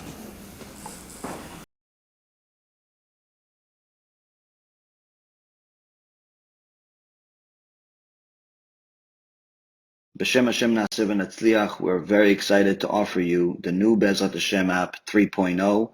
It's a newer, faster app, full of Torah, lots of Kedusha, by the shiurim that we do, myself, Rav Ephraim, Rav Chaim, where you'll have also newer features where you're able to use the app while you're using other applications on your phone. You'll be able to share the lectures directly from the app. You'll be able to donate online and support our Cube and our Torah work that we're doing. And the most exciting feature is that you'll be able to actually ask questions directly on the app and get answers from the rabbis directly from the app. This is something unprecedented, and Baruch Hashem will be able to offer it. Thank you again for all of your support. Check it out. Make sure you have the kosher Torah that will re-energize your neshama each and every single day. Kol tu b'chava tzlacha.